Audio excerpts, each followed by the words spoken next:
બી હતી તો એ પ્રમાણે એક્સાઇઝ રિજીમમાં ડિપાર્ટમેન્ટ વાળા ઓડિટ કરતા હતા, તો એમાંથી ઓડિટના પ્રોવિઝન્સ બી બોરો કરે છે, because it is goods and services tax, એટલે બંનેમાંથી થોડા પ્રોવિઝન્સ એમણે બોરો કરેલા છે.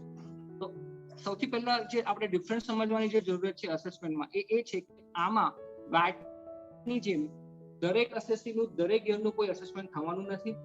બહુ લિમિટેડ કેસીસ છે, બહુ લિમિટેડ સર્કમસ્ટાન્સીસ છે જે મેન્શન કરેલા છે એક્ટમાં અને રૂલ્સમાં.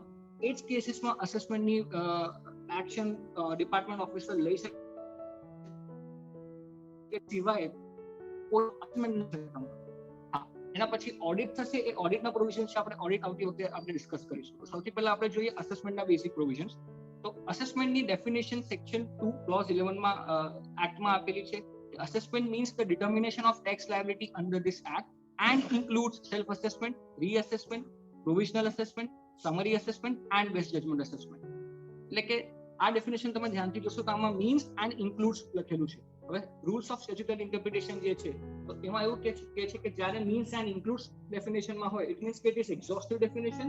આના સિવાય બીજો કોઈ મીનિંગ આપણે એને અપ્લાય ના કરી શકીએ. એટલે કે અસેસમેન્ટની જ્યારે બી વાત થશે જીએસટી રેજીમમાં તો એ આ જે 6 કેસીસ એમને 6 સર્કમસ્ટન્સીસ એમને સ્પેસિફાય કર્યા છે એમાં જ અસેસમેન્ટ થઈ શકે છે. એના સિવાય જો સર્કમસ્ટન્સીસ એપ્લિકેબલ નહીં હોય તો તમારું અસેસમેન્ટની કોઈ પ્રોવિઝન લોમાં છે નહીં અને ડિપાર્ટમેન્ટ ઓફિસર્સ તમારું અસેસમેન્ટ ના કરી શકે.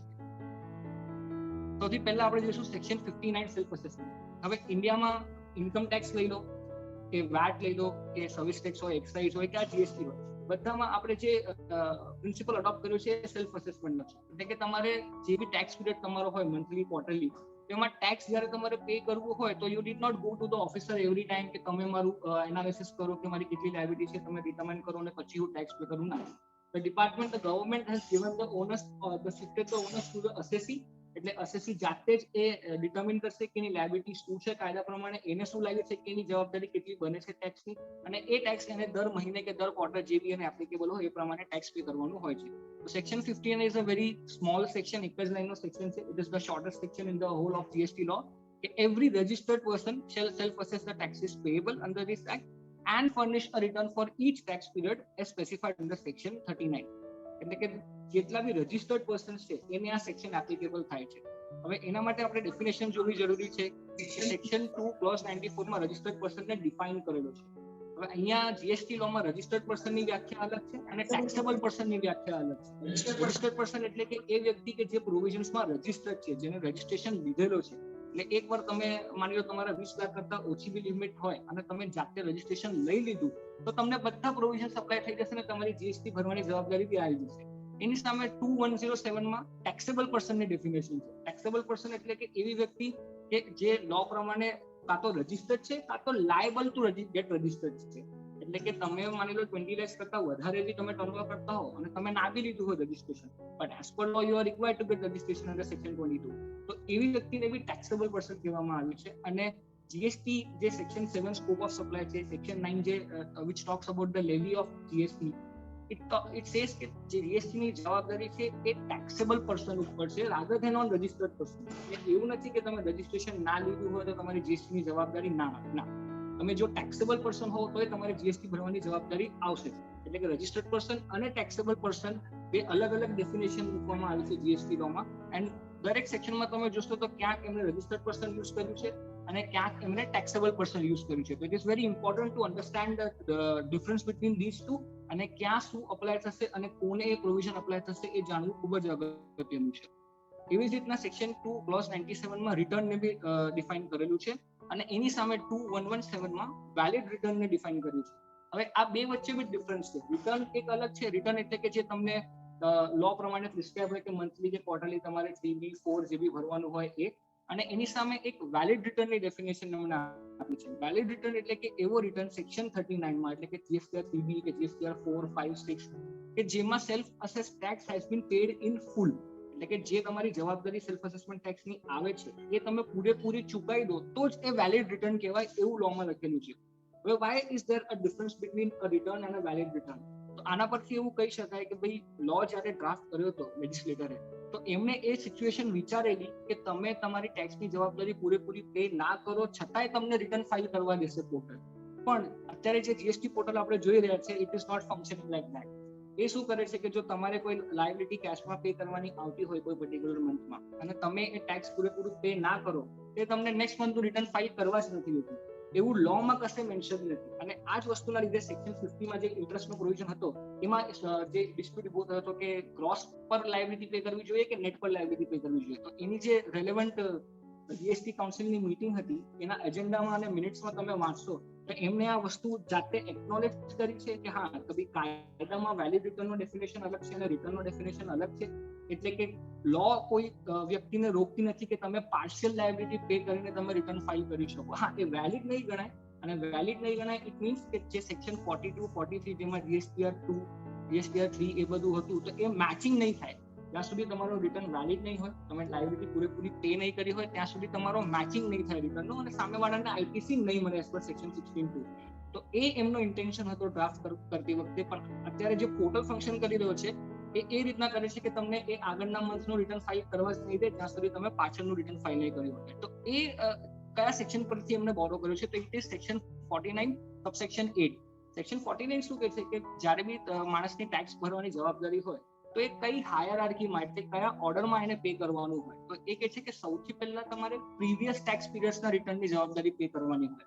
જે તમારે માની લો અત્યારે મે 21 નું રિટર્ન તમે ફાઇલ કરો છો તો સૌથી પહેલા તમારે એપ્રિલ, માર્ચ જે આગળના પીરિયડ્સ હોય એની જવાબદારી તમે પહેલા પે કરો અને એના પછી તમારે કરંટ ટેક્સ પીરિયડની જવાબદારી પે કરવાની અને એના પછી બી જો તમારે કંઈ ભરવાનું રહેતું હોય તો પછી તમે સેક્શન 73 કે 74 તમારે નોટિસ ઇસ્યુ થઈ હોય એ લાયબિલિટી તમારે પે કરવાની. તો આ બેઝ લઈને જીએસટી પોર્ટલ અત્યારે એવું કરી રહી છે કે તમને પાછળનું રિટર્ન જ્યાં સુધી તમે ફાઇલ ના કરો તો તમને આગળનું કરવા નથી દેતું, જે તદ્દન ખોટું છે. આવું એવું જોઈએ કે તમને પહેલા ડ્યુઝ આગળના પે કરવાનું કહેવું જોઈએ અને પછી આગળના ડ્યુઝ પે કરવા માટે એ તમારી કેશ લેજર કે ક્રેડિટ લેજરને ઓફસેટ કરવાનું કહેવું જોઈએ. હવે જ્યારે આપણા સેલ્ફ અસેસ ટેક્સ એટલે કે નોર્મલી આપણી અન્ડરસ્ટેન્ડિંગ કેવી હોય છે કે 3B લેટ ફાઇલ કરું તો શું થશે? તો કે ભાઈ સૌથી પહેલા તો લેટ ફી લાગશે, એ પોર્ટલ જાતે જ લગાડી દેશે એટલે એમાં તો કંઈ જોવાનું નથી. અને સેકન્ડલી ઇન્ટરેસ્ટની જવાબદારી આવશે. હવે એના સિવાય બીજું કંઈ તો નોર્મલ લોકોને એવું લાગે છે કે ના આના સિવાય બીજો કોઈ પ્રોવિઝન એપ્લિકેબલ નહીં થાય. પણ જ્યારે તમે સેક્શન 73 સબસેક્શન 11 વાંચો તેમાં એમણે લખેલું છે કે જે માણસ સેલ્ફ અસેસ ટેક્સ ટાઈમ પર એટલે કે 30 દિવસ ડ્યુ ડેટની 30 દિવસની અંદર નહીં પે કરે તો એ કેસીસમાં 10% of tax or 10,000 whichever is higher પ્રમાણે પેનલ્ટી ઇન્વોક થઈ શકે છે. એટલે ડિપાર્ટમેન્ટ ઓફિસર્સ પાસે પાવર છે કે જો તમે સેલ્ફ અસેસ ટેક્સ 30 ડેઝમાં પે કરો એ તમારી ઉપર 10% ટેક્સની પેનલ્ટી કાં તો 10,000 ની પેનલ્ટી ઇન્વોક કરી શકે છે. હવે આ જ્યારે લોકોને ખબર પડી ડિપાર્ટમેન્ટ ઓફિસર્સને તો ઘણી બધી નોટિસીસ ઇસ્યુ થવાની ચાલુ થઈ ગઈ અને પેનલ્ટી રિકવરી માટે એમણે એક્શન્સ લેવાનું ચાલુ કર્યું. તો ત્યાં એ એકનોલેજ કરીને સીબીઆઈસીએ એક સર્ક્યુલર બહાર પાડ્યો 76 નંબરનો ડેટેડ 31 ડિસેમ્બર 2018.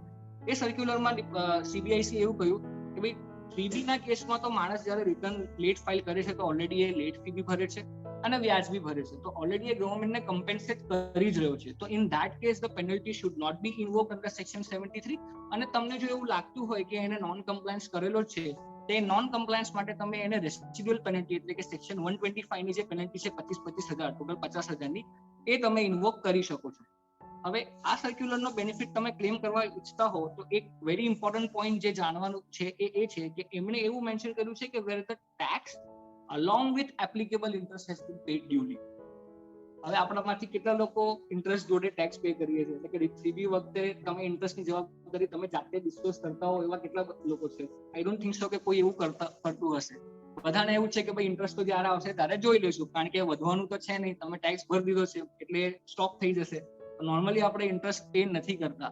તો આ સર્ક્યુલરમાં બી જો આપણે બેનિફિટ ક્લેમ કરવા જઈએ તો department can take a stand કે ભાઈ તમે ઇન્ટરેસ્ટ પે નથી કર્યો તો હું તમારા પર પેનલ્ટી લગાડી શકું છું અને આ સર્ક્યુલરનો બેનિફિટ તમને નહીં મળે. ઇવન તો એ ચેલેન્જ થઈ શકે છે ફ્યુચર એમાં.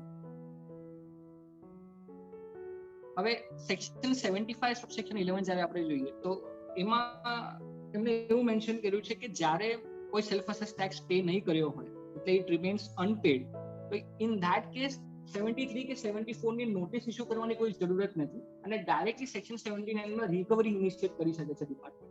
કારણ કે 3B માં તો તમે જાતે જ ડિસ્ક્લોઝ કરો છો જે ટેક્સ છે તો પછી એના માટે શો કોઝ કોઈ આપવાની જરૂરત નથી એવું સેક્શન 75 કહે છે.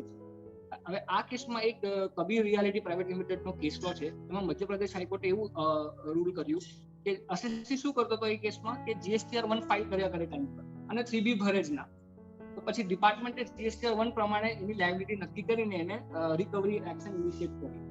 તો પેટિશનરે એવો સ્ટેન્ડ લીધો કોર્ટમાં કે ભાઈ આ તો 3B નથી, આ તો GSTR 1 છે, તો તમે સેલ્ફ અસેસ ટેક્સ જે સેક્શન 59 માં કીધું છે એ તો સેક્શન 39 ના રિટર્ન પ્રમાણે એટલે કે 3B માટે છે. GSTR 1 is not self assess tax. તો તમે આ ડાયરેક્ટ રિકવરી ઇનિશિયેટ ના કરી શકો અને તમારે મને 73 કે 74 ની નોટિસ આપવી પડે. એ કેસમાં મધ્યપ્રદેશ હાઈકોર્ટે એવું કીધું કે ભાઈ GSTR 1 કોણ ભરે છે? તમે જ ભરો છો. તો તમે જ્યારે ભરો છો ત્યારે તમને ખબર જ છે, તમે મંથલી રિટર્ન ફાઇલ કરો છો, સામેવાળાનો નંબર નાખીને ઇન્વોઇસ વાઇઝ ડિટેલ્સ તમે આપો છો, એમાં ભૂલ થાય તો 1 મહિનામાં 2 મહિનામાં થાય ને, વારે ઘડી થોડી ભૂલ થવાની છે તમારી. ઇટ મીન્સ કે તમે જાતે એક્નોલેજ કરો છો કે આ તમારી જવાબદારી છે. તો ફર્ધર કોઈ વસ્તુ ડિટર્મિન કરવા માટે રહેતી જ નથી અને ડાયરેક્ટલી ડિપાર્ટમેન્ટ 79 માં રિકવરી ઇનિશિયેટ કરી શકે છે. It is valid in the eyes of law. એવું મધ્યપ્રદેશ હાઈકોર્ટે કીધું. અને આ જ લાઇન્સ પર તમે જોશો તો ફાઇનાન્સ એક્ટ 2021 જે આપણો અત્યારનો પાસ થયો છે, એમાં એ લોકોએ એક એક્સપ્લેનેશન એડ કરી દીધું આ સેક્શનમાં અને એવું લખી દીધું કે સેલ્ફ અસેસ ટેક્સના ડેફિનેશનમાં GSTR 1 માં તમે જે જવાબદારી બતાડી હશે અને 3B માં નહીં બતાડી હોય એ બી ઇન્ક્લુડ થઈ જશે. એટલે કે આ એકવાર નોટિફાઈ થઈ જશે એના પછી કોઈ બી અસેસી એ સ્ટેન્ડ નહીં લઈ શકે કે ભાઈ મેં GSTR 3B માં નથી બતાડ્યું એટલે કે આ મારી જવાબદારી ના કહેવાય અને 1 માં બતાડ્યું હોય એ સેલ્ફ અસેસ ટેક્સ નથી. એટલે કે એ સ્ટેન્ડ હવે જતો રહેવાનો છે. હવે આપણે સેલ્ફ અસેસમેન્ટ નો પ્રોવિઝન જોયો. હવે એના પછી અમુક વાર એવું થાય કે માની લો કે તમે જાતે ડિટર્મિન ના કરી શકતા હો, કે તમને ખબર ના પડતી હોય કે તમારા જે તમે ગુડ સપ્લાય કરો છો કે સર્વિસ સપ્લાય કરો છો એની વેલ્યુ શું હોવી જોઈએ કે પછી એના પર શું રેટ ઓફ ટેક્સ આવવો જોઈએ. તો આવા કેસીસ માટે એક સેક્શન 60 પ્રિસ્ક્રાઇબ કર્યો છે ગવર્મેન્ટે. It is applicable for a taxable person. હવે અહીંયા તમે નોટિસ કરજો એક પોઈન્ટ, જીએસટી જે છે એ ઇટ ઇઝ વન ઓફ જરા કેશોન તો રિપ્લે નહીં આવતા અમુક લોકો કે આ તો એક્ટિવ નથી આવતો નથી એવું. One of the most poorly drafted laws. એવું કેમ કહું છું એ તમને 2 થી 3 ઇન્સ્ટન્સીસ હું તમને આ પીપીટી માં શેર કરીને બતાવીશ. સૌથી પહેલો ઇન્સ્ટન્સ આ છે, આ તમે યાદ રાખજો. અહીંયા સેક્શન 60 કે છે કે it is applicable for a taxable person, કે જ્યારે કોઈ ટેક્સેબલ વ્યક્તિ હોય એટલે કે રજિસ્ટર્ડ હોય આ તો લાયબલ ટુ ગેટ રજિસ્ટ્રેશન હોય અને એ વ્યક્તિ એની વેલ્યુ કે રેટ ડિટર્મિન ના કરી શકે. આ બે કેસીસમાં અપ્લાય થશે. જ્યારે તમે વેલ્યુ કે રેટ ડિટર્મિન ના કરી શકતા હો તો તમે તમારા જ્યુરિસ્ડિક્શન ઓફિસર જે પ્રોપર ઓફિસર છે એને તમે અપ્રોચ કરો અને તમે એને કહી શકો છો કે હું પ્રોવિઝનલ બેસિસ પર ટેક્સ પે કરવા માટે ઈચ્છું છું. અને આ એક ઓપ્શનલ પ્રોસિજર છે, આ મેન્ડેટરી પ્રોવિઝન નથી. એટલે તમારે જવું હોય તો જ તમે જઈ શકો છો, કમ્પલસરી નથી. હવે આ સેક્શન માટે પ્રોપર ઓફિસર કોણ છે? પ્રોપર ઓફિસર જે છે એ સેક્શન 2 ક્લોઝ 91 માં ડિફાઇન કરેલું છે કે કોઈ બી પ્રોપર ઓફિસર જ્યારે અલગ અલગ સેક્શનમાં મેન્શન કર્યો હશે તો એ કોણ હશે એકચ્યુઅલીમાં પ્રોપર ઓફિસર. તો એના માટે સેન્ટ્રલ જ્યુરિસ્ડિક્શન જે છે એ લોકો એક સર્ક્યુલર બહાર પાડ્યું છે 3/3/2017 5 જુલાઈ 2017 ના રોજ. એમાં એમને દરેક ફંક્શન વાઇઝ એટલે કે દરેક સેક્શન, સબસેક્શન, રૂલ, સબ રૂલમાં એમને મેન્શન કર્યું છે કે આ કેસમાં કોણ પ્રોપર ઓફિસર કહેવાશે. એવી જ રીતના આપણા ગુજરાતમાં કમિશન ઓફ સ્ટેટ ટેક્સ ગુજરાતે એક ઓર્ડર પાસ કર્યો હતો 23 જૂન 2017 ના રોજ અને એમાં બી એમને સ્પેસિફાય કરેલું છે સેક્શન વાઇઝ, રૂલ વાઇઝ કે કયા સેક્શન માટે કોણ પ્રોપર ઓફિસર હશે. તો જ્યારે આપણે આ સેક્શન 60 ની વાત કરીએ પ્રોવિઝનલ અસેસમેન્ટની, તો એ કેસમાં સેન્ટ્રલ જ્યુરિસ્ડિક્શનમાં જેટલા લોકો ફોલ થશે એમના માટે પ્રોપર ઓફિસર હશે ડેપ્યુટી કમિશનર કાં તો અસિસ્ટન્ટ કમિશનર. અને એવી જ રીતે ગુજરાતના જ્યુરિસ્ડિક્શનમાં જે લોકો ફોલ થતા હશે એમના માટે સેક્શન 60 એટલે કે પ્રોવિઝનલ અસેસમેન્ટ એમને કરવું હોય તો એમના માટે પ્રોપર ઓફિસર હશે ડીસીએસી કાં તો સ્ટેટ ટેક્સ ઓફિસર. હવે પ્રોપર ઓફિસર જાણવું કેમ જરૂરી છે એ બી હું તમને આગળ સમજાવીશ કે દરેક સેક્શન માટે એક પ્રોપર ઓફિસર એમને અલગથી નોટિફાઈ કર્યો છે. તો જ્યારે તમને કોઈ બી નોટિસ મળે, યુઝ્યુઅલી આપણા બધાની ટેન્ડન્સી કેવી હોય છે, જે લોકો કમ્પ્લાયન્સમાં પ્રેક્ટિસ કરતા હોય અને બહુ લિટિગેશનમાં પ્રેક્ટિસ ના કરતા હોય, ભલે એ સીએ હોય, એડવોકેટ હોય કે કન્સલ્ટન્ટ, તો આપણી ટેન્ડન્સી એવી હોય કે જ્યારે આપણને કોઈ નોટિસ મળે ડિપાર્ટમેન્ટ તો આપણે પહેલા એનું રિપ્લાય ડ્રાફ્ટ કરવા બેસી જઈએ કે ચલો નોટિસ આવી છે, જવાબ આપવો પડશે. આપણે એ બી નથી જોતા કે જે નોટિસ આવી છે એ નોટિસ મોકલવાની સત્તા પેલા ઓફિસરને છે ખરી, જેને નીચે સાઇન કરી છે, is he authorised to issue a notice to you, એની પાસે શું એ પાવર છે કે નથી. એ જ રીતે જે સેક્શનમાં કે જે રૂલમાં એ નોટિસ ઇશ્યુ કરવામાં આવી છે એમાં એ સ્કોપ છે ખરો એ સેક્શનનો, એ વસ્તુ આપણે ચેક જ નથી કરતા. એવા ઇન્સ્ટન્સીસ આપણે આગળ ડિસ્કસ કરીશું. તો એટલા માટે પ્રોપર ઓફિસર જાણવું ખૂબ જ અગત્યનું છે કે તમારે જે એપ્લિકેબલ સેક્શનમાં નોટિસ કે ઇન્ક્વાયરી ઇનિશિયેટ થઈ છે એમાં પ્રોપર ઓફિસર છે કોણ અને એને જે નોટિસ ઇસ્યુ કરી છે is it valid in the eyes of law or not.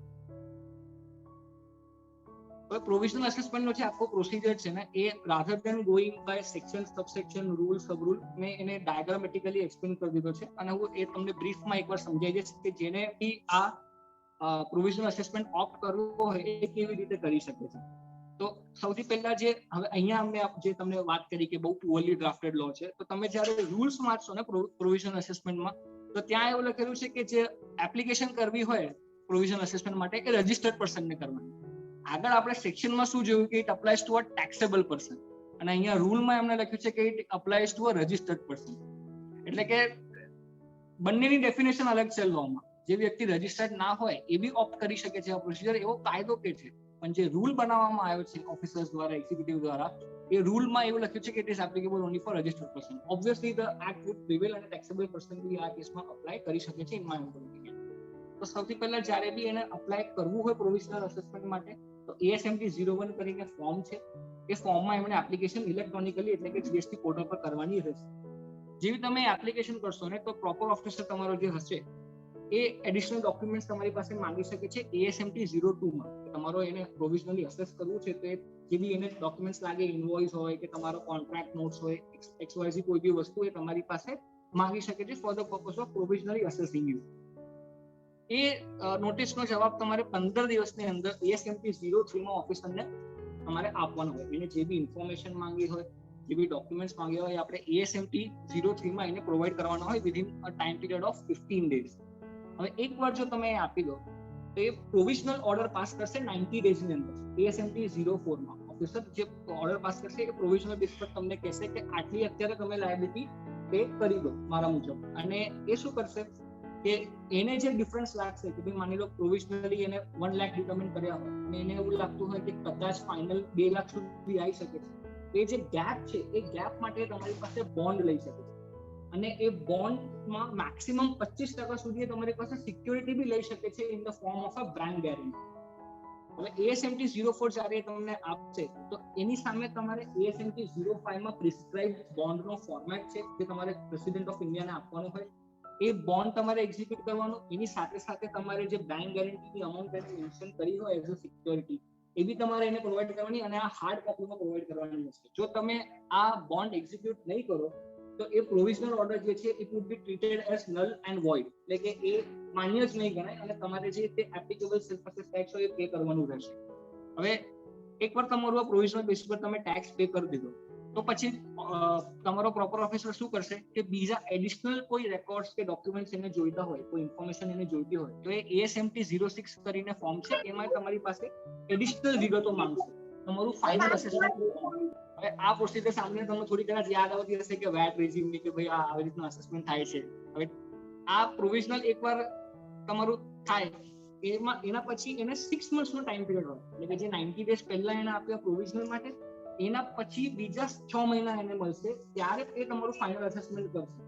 અને એ કેસમાં બી જો એને એવું લાગતું હોય કે આ 6 મહિના બી મને ઓછા પડે છે તો એ રિક્વેસ્ટ કરી શકે છે એના જોઈન્ટ કમિશનરને કે એડિશનલ કમિશનરને અને એ સેટિસ્ફાઈડ હશે જોઈન્ટ કમિશનર કે એડિશનલ કમિશનર તો એ એને બીજા 6 મહિનાનો ટાઈમ પીરિયડ આપશે.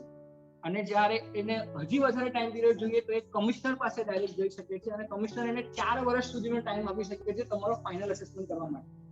હવે 4 વર્ષ એટલે તમે વિચારો સાહેબ નોર્મલ સેક્શન 73 જે છે એમાં નોર્મલ લિમિટેશન પીરિયડ 3 વર્ષનો છે from the due date of annual return અને અહીંયા એ તમને 4 વર્ષ સુધી તમારું ફાઇનલ અસેસમેન્ટ જ કરી આપે છે.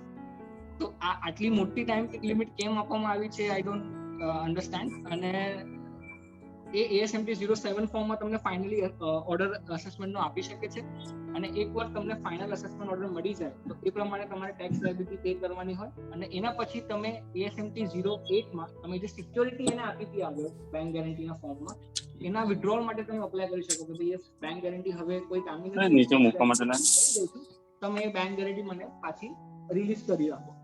હવે એ પ્રોપર ઓફિસર શું કરશે 7 દિવસમાં એ જોશે કે તમે ટેક્સ અને ઇન્ટરેસ્ટ જે એને ડિટરમાઇન કર્યો છે ફાઇનલ અસેસમેન્ટ ઓર્ડરથી એ પ્રોપરલી પે કરી દીધો કે નહીં કર્યો.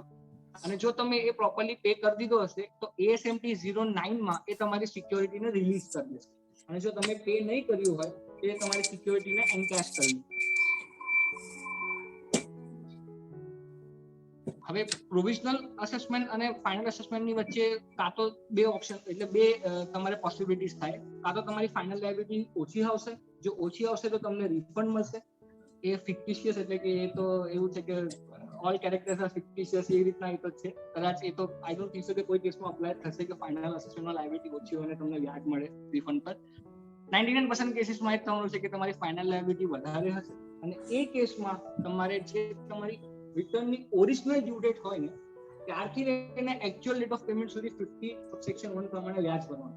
એટલે માની લો જો એ તમારો ફાઇનલ અસેસમેન્ટ કરવામાં 4 વર્ષ કરતા જે એક્સટેન્ડેડ પીરિયડ કમિશનર પાસે જઈને એ લઈ આવે તો તમારો ઓરિજિનલ પહેલા 90 ડેઝ એટલે કે 3 મંથ્સ પ્લસ બીજા 4 વર્ષ એટલે કે 4.5 વર્ષનો તમને વ્યાજ લાગી શકે છે અને એ વ્યાજ તમારે ભરવું પડશે. તો આ સેક્શનમાં જવું કે નહીં જવું ડિપેન્ડ્સ ઓન યુ. અને આવો જ તમને એક સેક્શન જોતા તમને એવું લાગશે કે આનાથી એનાલોગસ એક સેક્શન કે પ્રોવિઝન બીજો જે કાયદામાં છે એ છે એડવાન્સ રૂલિંગ. હવે એડવાન્સ રૂલિંગ અને પ્રોવિઝનલ અસેસમેન્ટ સિમિલર તો ના કહેવાય કારણ કે બંનેમાં ઘણા બધા ડિફરન્સીસ છે. સૌથી પહેલા સ્કોપમાં એડવાન્સ રૂલિંગનો જે સ્કોપ છે એ બહુ વાઇડ છે. આમાં તમારી પાસે બે જ કેસમાં તમે પ્રોવિઝનલી અસેસમેન્ટ કરાવી શકો છો કે જ્યારે તમે વેલ્યુ ડિટરમાઇન ના કરી શકો કે તમે રેટ ઓફ ટેક્સ ડિટરમાઇન ના કરી શકો. પણ એડવાન્સ રૂલિંગમાં તમે ક્લાસિફિકેશન છે, એક્ઝેમ્પશન છે, રજીસ્ટ્રેશન લેવું કે ના લેવું, ટેક્સ ભરવો કે ના ભરવો, એ બધા માટે તમે એડવાન્સ રૂલિંગમાં જઈ શકો છો. એવી જ રીતના એડવાન્સ રૂલિંગમાં જ્યારે તમે જાઓ તો તમારે 10,000 ફર્સ્ટ લેવલ પર ફીસ પે કરવાની હોય અને જ્યારે એપેલેટમાં જાઓ તો 20,000 તમારે ફીસ પે કરવાની હોય. પ્રોવિઝનલ અસેસમેન્ટમાં કોઈ ફીસ તમારે પે કરવાની હોતી નથી. અને જ્યારે તમે એડવાન્સ રૂલિંગમાં જાઓ તો તમારે સેટિસ્ફાઈડ તમે ના હો તો નેશનલ જે એપેલેટ ઓથોરિટી છે એડવાન્સ રૂલિંગની એમાં અપીલ કરવાની હોય અને જો તમે એમાં બી સેટિસ્ફાઈડ ના હો તો તમારે ડાયરેક્ટ હાઈકોર્ટમાં જવું પડે અને એ આર્ટિકલ 226 માં રીટ પિટિશન ફાઇલ કરવું પડે. અપીલની કોઈ પ્રોવિઝન એમાં નથી. જ્યારે કે અહીંયા પ્રોવિઝનલ ઓર્ડરથી જો તમે સેટિસ્ફાઈડ ના હો તો તમે અપીલમાં એટલે કે નોર્મલ જે સેક્શન 107 પ્રમાણે તમારા અપીલના પ્રોવિઝન છે એમાં તમે જઈને અપીલ કરી શકો છો.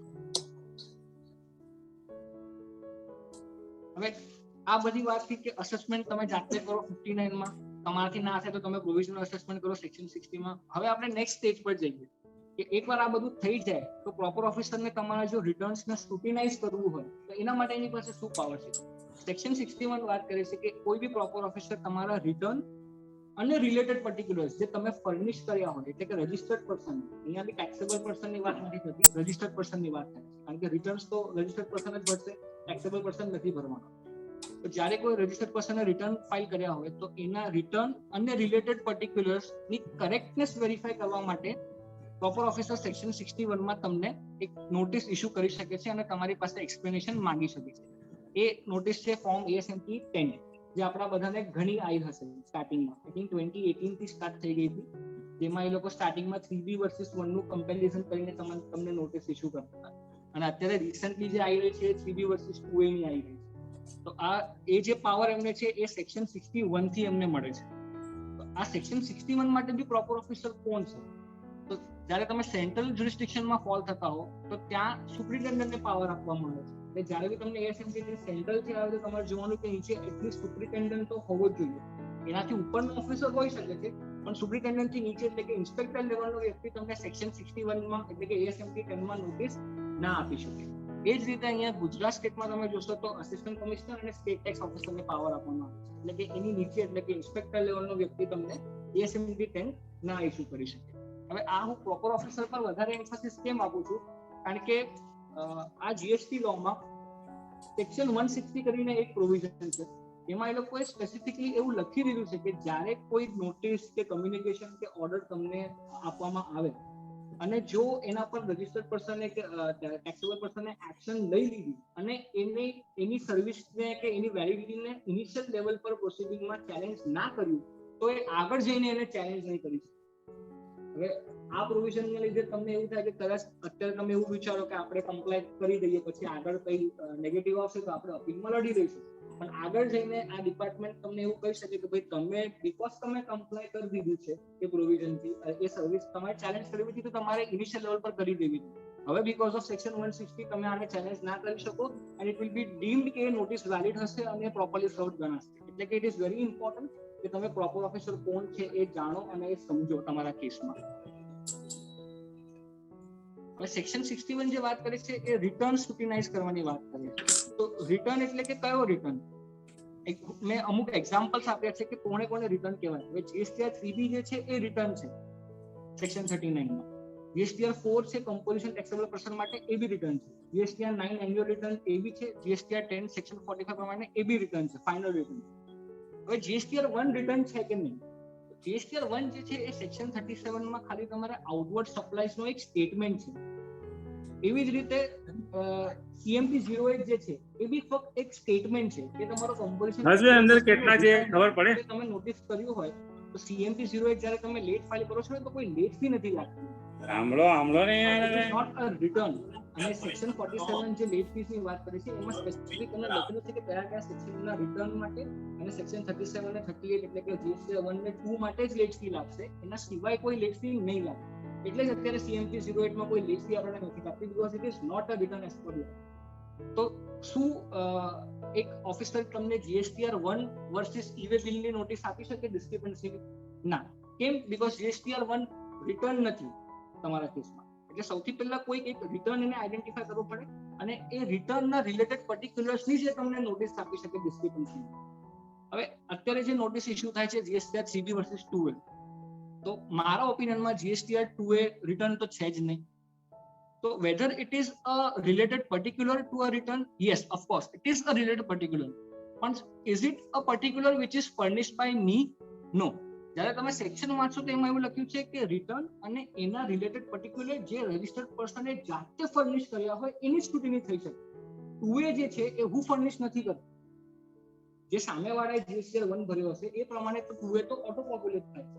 તો એમાં શું છે એ મારા કંટ્રોલમાં જ નથી. એમાં કોઈ ડિસ્ક્રિપન્સી કે કોઈ મિસમેચ આવતો હોય તો એ સેક્શન 61 પ્રમાણે મારા ઓપિનિયનમાં એ કોઈ પાવર જ નથી એમને સ્ક્રુટિનાઇઝ કરવાનો, because it is a related particular but it is not something which is furnished by me. તો એ બી વર્ડિંગ્સ ઇમ્પોર્ટન્ટ છે. it should be something which is furnished by the registered person. એટલે હું એને ફર્નિશ કરું, જીએસટીઆર 1 હું furnish કરું છું, ઈ-વે બિલની ડિટેલ્સ છે એ બી હું ફર્નિશ કરું છું, તો એ લોકો સ્ક્રુટિનાઇઝ કરી શકે. પણ 3B વર્સિસ 2A ની કમ્પેરિઝન ના થાય મારા ઓપિનિયનમાં.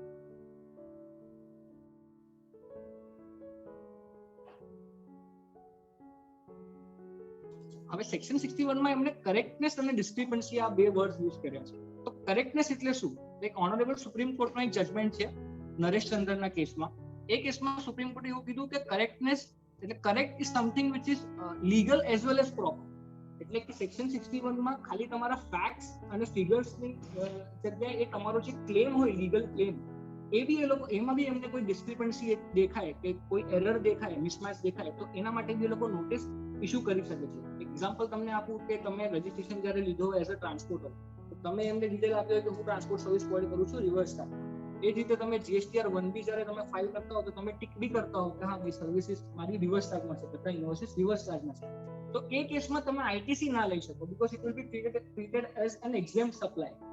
તો માની લો તમે 3B માં પછી આઈટીસી ક્લેમ કરો છો, તો આ જે મિસમેચ, આ જે ડિસ્ક્રિપન્સી છે એ બી એને સ્ક્રુટિનાઇઝ કરવાનો પાવર સેક્શન 61 માં છે કે આના માટે બી એ ડિસ્ક્રિપન્સીની નોટિસ તમને ઇશ્યુ કરી શકે કે તમે રિટર્ન જીએસટીઆર 1 માં તમે બધા રિવર્સ ચાર્જ વાળા સપ્લાય કરો છો, તમારા રજિસ્ટ્રેશન પર્ટિક્યુલર્સમાં બી એવું છે કે તમે રિવર્સ ચાર્જની સર્વિસ આપો છો, તો તમે આઈટીસી કેવી રીતના ક્લેમ કરો છો એના માટે બી એ તમને સ્ક્રુટિનીની નોટિસ ઇશ્યુ એએસએમપી 10 માં કરી શકે છે. હા, પણ કોઈ બી સ્ક્રુટિની નોટિસ અઝમ્પશન્સ પણ ના હોવી જોઈએ કે એને એવું લાગે છે કે કદાચ આ હોઈ શકે.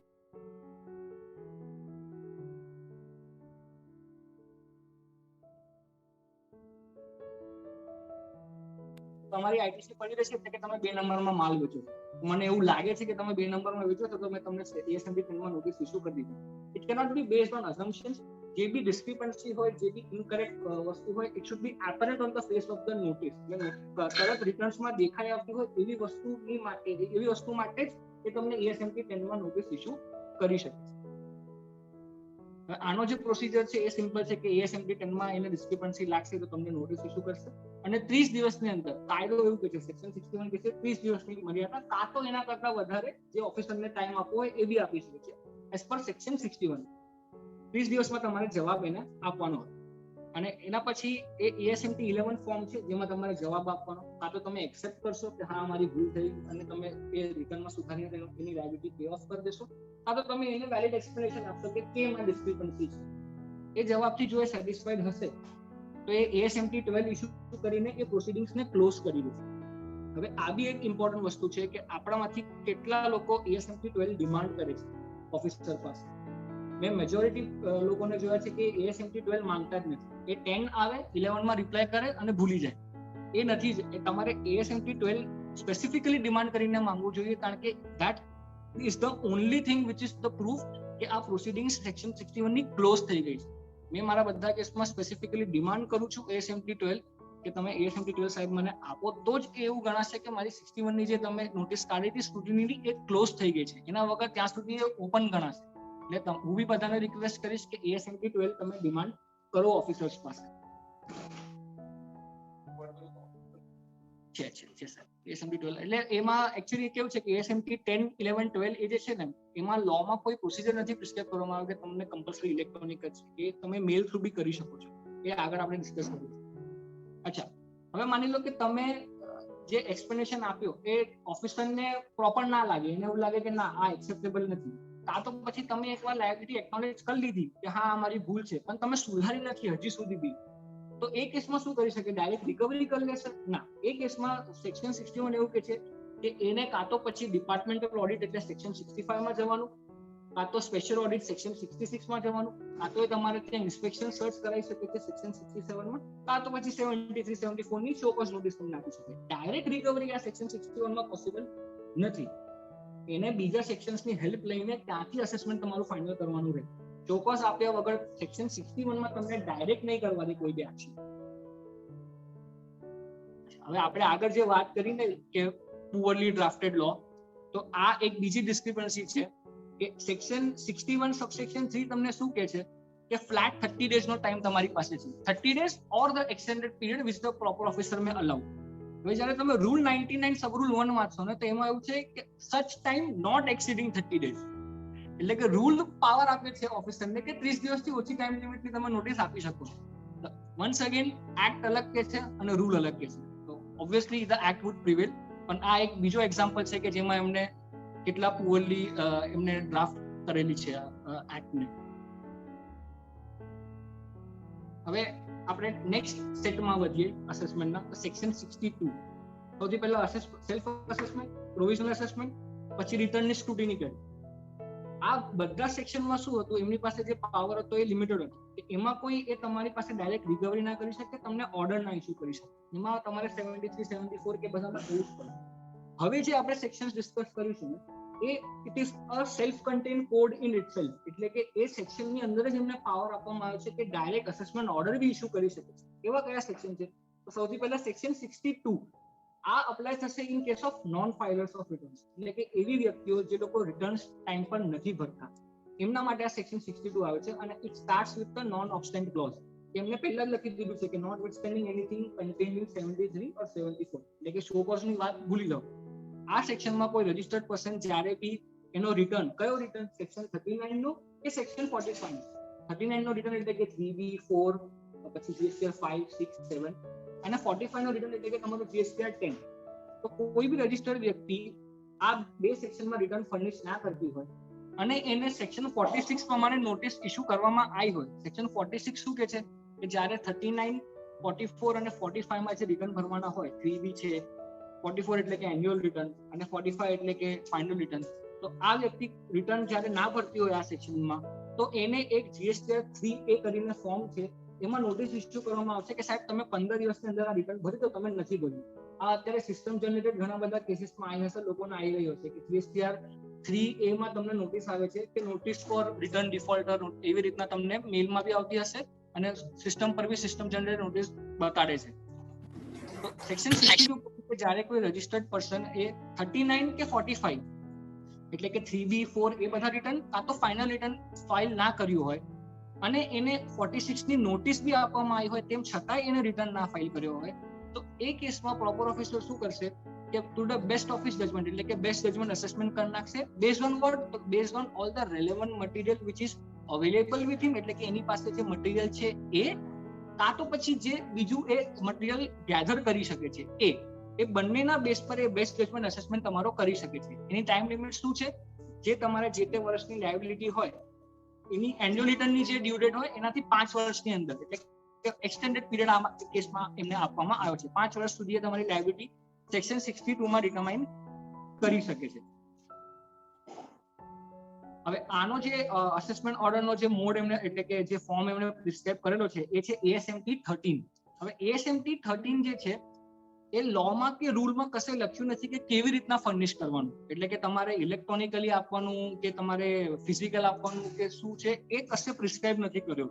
તો આ કેસમાં શું થાય કે there is a specific section which is section 169 જે એવી વાત કરે છે કે આ આખા લોમાં કોઈ બી ડિસિઝન હોય, કોઈ બી ઓર્ડર હોય, સમન્સ હોય, નોટિસ હોય કે XYZ કોઈ બી કમ્યુનિકેશન હોય, એ ફોલોઈંગ 6 મોડ્સ અમે પ્રિસ્ક્રાઇબ કરીએ છીએ. એ 6 મોડમાંથી ઓફિસરને જે યોગ્ય લાગે એ મોડમાં એ નોટિસ આપી શકે છે.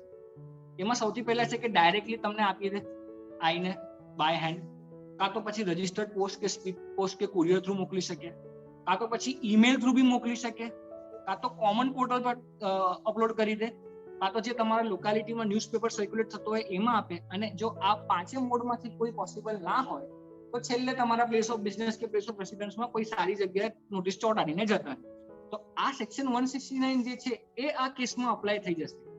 જ્યાં બી લોમાં સ્પેસિફિકલી લખેલું નથી કે નોટિસ કયા ફોર્મેટમાં, કયા ફોર્મમાં, કયા મોડમાં આપવી છે, તો એ કેસમાં સેક્શન 169 વુડ પ્રિવેલ. અને એમાંથી કોઈ બી એક મોડમાં એમને નોટિસ આપી દીધી હશે તો એ વેલિડ ગણાશે લો. હવે આ સેક્શન 62 જે છે એ આમ જોવા જાવ તો ઘણો સારો છે, બીકોઝ એમને ઓલરેડી તમને 46 ની નોટિસ બી આપે છે. અને એના પછી બી જો તમારો ઓર્ડર થઈ જાય સ્ટીલ તમને 30 ડેઝનો ટાઈમ પીરિયડ આપવામાં આવે છે. એ 30 ડેઝમાં તમે શું કરો, તમને જે લાગતી હોય તમારી લાયબિલિટી સેલ્ફ અસેસમેન્ટની એ તમે ડિક્લેર કરી દો અને વેલિડ રિટર્ન ફાઇલ કરી દો. જો એ તમે ફાઇલ કરી દેશો તો ઓટોમેટિકલી તમારો પેલો ઓર્ડર વિથડ્રો થઈ જશે. હવે એ ઓર્ડરનો વિથડ્રોવલ જે હોય ને એના માટે બી એક DRC 08 માં એની વિથડ્રોવલની સમરી બી કમ્પલસરી ઓફિસરને અપલોડ કરવાની હોય એઝ પર રૂલ 142 સબ રૂલ 7, જે બી નથી થતું. અત્યારે તમે જોશો તો ઈ-વે બિલના કેસીસમાં બી એ લોકોને કમ્પલસરી છે કે જ્યારે ઓર્ડર પાસ કરે તમારે MOV 9 માં કે 11 માં તો એની સમરી કમ્પલસરી એમને DRC 07 માં પોર્ટલ પર અપલોડ કરવાની હોય છે. એ નથી થતી, ભલે એ સેન્ટ્રલ જ્યુરિસડિક્શન હોય કે સ્ટેટ જ્યુરિસડિક્શન હોય. તમારે બહુ પાછળ પડીને એની સમરી તમારે અપલોડ કરાવવી પડે છે. એ લોકો શું કરે છે, DRC 03 માં પેમેન્ટ કરાવીને પછી વાર્તા પૂરી, તમે ભૂલી જાઓ એ ભૂલી જાય એવું થાય છે. પણ તમને પછી આ તકલીફ થાય છે અપીલના કેસીસમાં. જ્યારે તમારે અપીલ ફાઇલ કરવી હોય તો ઓનલાઈન તમારી સમરી દેખાતી જ નથી ઓર્ડરની, તો તમારે એની સામે તમારે પેલું પ્રી ડિપોઝિટ ભરવી હોય ને એમાં તમને તકલીફ પડે છે. ઇટ ઇઝ વેરી ઇમ્પોર્ટન્ટ કે તમે ફોલો અપ કરો ઓફિસર જોડે અને તમે 0708 આવરી સમરી તમે એમને ઇન્સિસ્ટ કરીને રિક્વેસ્ટ કરીને તમે અપલોડ કરાવડાવો. હવે સેક્શન 62 માટે પ્રોપર ઓફિસર કોણ છે? તો ભાઈ સેન્ટ્રલ જ્યુરિસડિક્શન જે હોય એમાં સુપ્રિન્ટેન્ડન્ટ છે, એની પાસે પાવર છે. અને સ્ટેટમાં DC, AC અને સ્ટેટ ટેક્સ ઓફિસરને પાવર છે. હવે આ સેક્શન કયા કયા રિટર્ન્સમાં ઇન્વોક થઈ શકે છે એના મેં એક્ઝામ્પલ આપ્યા છે PPT-માં. GSTR 3B માં થાય, GSTR 4 ના ભર્યું હોય તો બી થાય, GSTR 5 જે નોન રેસિડેન્ટ પર્સન માટે છે એમાં બી થાય, GSTR 6 જે ઇનપુટ સર્વિસ ડિસ્ટ્રીબ્યુટરનું છે એનામાં બી થાય, TDS ડિડક્ટર માટે GSTR 7 છે એમાં થાય, અને GSTR 10 ફાઇનલ રિટર્ન માટે બી થાય. GSTR 9 નથી લખેલું આમાં because section 44 is not included in this section. એટલે કે જ્યારે તમે એન્યુઅલ રિટર્ન ના ભર્યું હોય તો સેક્શન 62 માં તમારું બેસ્ટ જજમેન્ટ અસેસમેન્ટ ના થઈ શકે. હવે આના રિલેટેડ એક સર્ક્યુલર બહાર આવ્યો હતો, સર્ક્યુલર નંબર 129, 24 ડિસેમ્બર 2019 ના રોજ.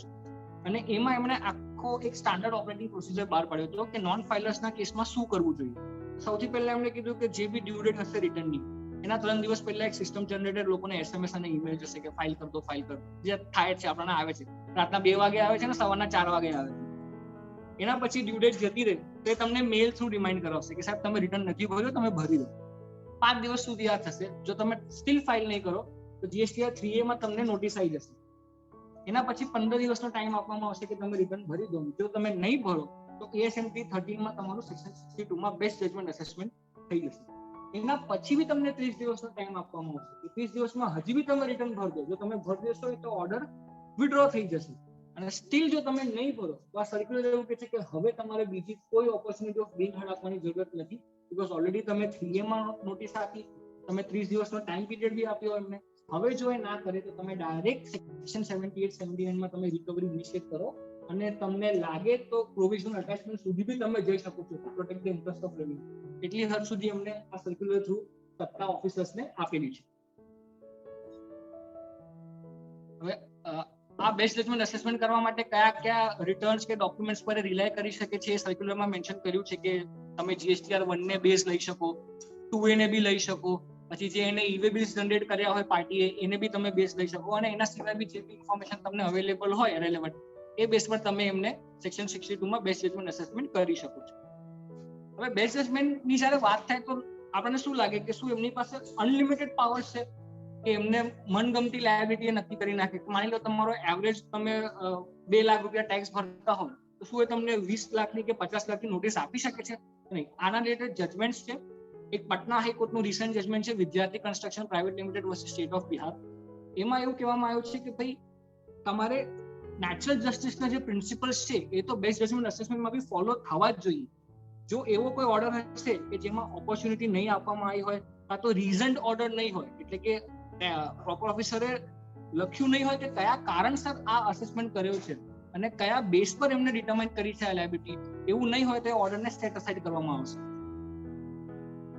એવી જ રીતે એક તેલંગાણા હાઈકોર્ટનું જજમેન્ટ છે ગોલ્ડન મેશ ઇન્ડસ્ટ્રીઝનું. એમાં શું થયું હતું કે જે રજિસ્ટર્ડ પર્સન હતો એ મંથલી 5 લાખની સ્ટેટ SGST ની લાયબિલિટી પે કરતો. એ પ્રોપર ઓફિસરે શું કર્યું કે SGST માં 5 લાખ એટલે સી માં બી 5 લાખ ને આઈ માં બી 5 લાખ 15 લાખ નોટિસ એને આપી દીધી. તો આ કેસમાં તેલંગાણા હાઈકોર્ટે કીધું કે ભાઈ this is prima facie arbitrary and contrary to the provisions of law, કે આમાં તો સેજ બી તમે એપ્લિકેશન ઓફ માઇન્ડ કરેલું જ નથી. એવું ના હોય કે આ 5 લાખ આમાં ભરે છે તો બીજા બધામાં 5-5 લાખ કરીને તમે ડિમાન્ડ આપી દો. તો કોઈ દિવસ બી બેસ્ટ જજમેન્ટ અસેસમેન્ટ આર્બિટ્રરી ના હોવું જોઈએ, અને જે બી તમે મેથડ યુઝ કરી હોય લાયબિલિટી ડિટરમિન કરવાની એ તમે ઓર્ડરમાં કમ્પલસરી તમારે લખવી પડે. એ જ રીતના જે 30 દિવસનો ટાઈમ તમને આપવામાં આવ્યો છે સેક્શન 62 માં, કે 30 દિવસની અંદર તમારે ઓર્ડર થયો એના 30 દિવસની અંદર તમે રિટર્ન ફાઇલ કરી શકો છો. તો એ બી તમને કહેવામાં આવ્યું છે એક કેરલા હાઈકોર્ટના જજમેન્ટના, 2 જજમેન્ટ છે કેરલા હાઈકોર્ટના, એક બ્રીજ હાઇજીનનું છે અને બીજું એક છે. એમાં એવું કીધું છે કે આ 30 દિવસની ટાઈમ લિમિટ જે છે એ કમ્પલસરી છે. માની લો તમે 31મા દિવસે જો તમે રિટર્ન ફાઇલ કરશો ને તો બી તમારો સેક્શન 62 નો ઓર્ડર વિથડ્રો નહીં થાય, અને પછી તમારી પાસે એક જ રસ્તો રહેશે કે તમે સેક્શન 107 માં અપીલ પ્રોસિડિંગ્સમાં જાઓ અને એ ઓર્ડરની સામે તમે અપીલ ફાઇલ કરો. એ order would not be deemed to be withdrawn because તમે 30 દિવસની જે સમય મર્યાદા છે એ તમે ચૂકી ગયા છો.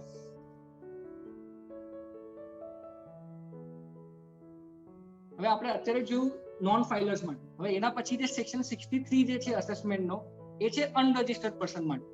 એટલે કે કોઈ એવી વ્યક્તિ કે જેને રજિસ્ટ્રેશનની જવાબદારી છે પણ એને નથી લીધો રજિસ્ટ્રેશન, કાં તો પછી એનો રજિસ્ટ્રેશન સેક્શન 29 સબસેક્શન 2 માં પ્રોપર ઓફિસરે કેન્સલ કરી દીધો હોય.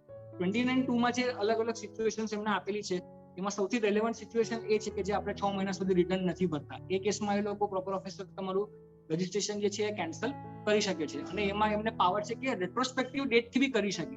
તો માની લો કે તમે એપ્રિલ 2020 થી રિટર્ન નથી ભર્યા અને આજે મે 21 થઈ ગઈ, તો એ ઈચ્છે તો મે 21 થી બી તમારું કેન્સલ કરી શકે, આ તો એપ્રિલ 2020 થી બી કરી શકે. ફોર એક્ઝામ્પલ એને આજથી કેન્સલ કર્યો તો આ જે વચ્ચેનો પીરિયડ છે તમે જ્યારે રિવોક કરવા માટે જશો તો તમે લાયબિલિટી પે કરી દેશો, પણ માની લો તમે રિવોક કરવા માટે ગયા જ નહીં, તો આ લાયબિલિટી કેવી રીતના ડિટરમિન થશે અને કેવી રીતના એના પર ટેક્સ ગવર્મેન્ટ ઉઘરાવશે? તો એ પાવર એમને આપવામાં આવે છે સેક્શન 63 માં, કે જે વ્યક્તિનો રજિસ્ટ્રેશન કેન્સલ થયો હોય અને એની ટેક્સની જવાબદારી આવતી હોય તો તમે સેક્શન 63 માં બેસ્ટ જજમેન્ટ અસેસમેન્ટ કરો. ટાઈમ પીરિયડ શું છે? એ જ છે 5 વર્ષનો. ડ્યુ ડેટ એન્યુઅલ રિટર્નની હોય એનાથી 5 વર્ષની અંદર તમારે અસેસમેન્ટ કરી નાખવાનો, અને એ અસેસમેન્ટ કર્યા પછી તમારે જે લાયબિલિટી આવતી હોય એ તમે રિકવરી માટે ડાયરેક્ટ કરી શકો છો. બીકોઝ સેક્શન 63 બી જે છે એ બી અસેસમેન્ટનો પાવર આપે છે.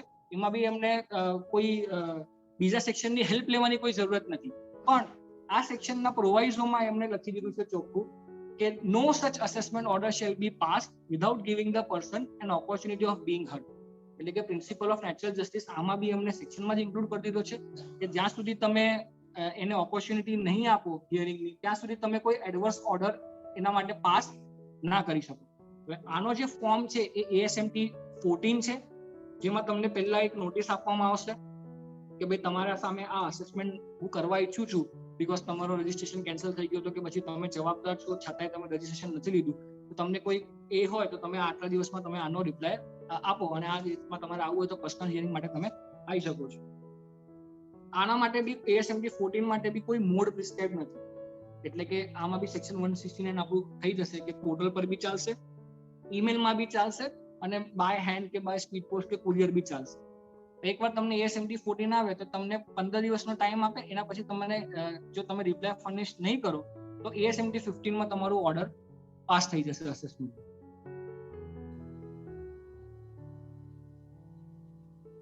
સેક્શન 63 માટે પ્રોપર ઓફિસર કોણ છે? સેન્ટ્રલ જ્યુરિસ્ડિક્શનમાં તમે જોશો તો ડેપ્યુટી કમિશનર કે અસિસ્ટન્ટ કમિશનર એ તમારું સેક્શન 63 માં અસેસમેન્ટ કરી શકે છે. અને એની સામે આપણે સ્ટેટ જ્યુરિસ્ડિક્શનમાં તમે જોઈશું તો અસિસ્ટન્ટ કમિશનર અને સ્ટેટ ટેક્સ ઓફિસરને પાવર આપવામાં આવે છે. હવે 62 અને 63 જે છે એ જે નોન ફાઇલર્સનો સેક્શન છે અને આ જે અનરજિસ્ટર્ડ પર્સન માટે જે છે એ બંનેમાં શું ડિફરન્સ છે? સેક્શન 62 તમે જોશો ને તો એમાં એમને લખેલું છે કે બેસ્ટ જજમેન્ટ અસેસમેન્ટ જે થવું જોઈએ it should be based on the relevant material which is available or which has been gathered. એટલે કે એની પાસે જે ઇન્ફોર્મેશન હોય એ આ તો એક્સ્ટ્રા એ ઇન્ફોર્મેશન ગેધર કરીને અસેસમેન્ટ કરી શકે. 63 માં એમને કશું લખ્યું નથી કે કયા બેઝ પર થવું જોઈએ. તો શું આમાં અનલિમિટેડ પાવર છે? ના.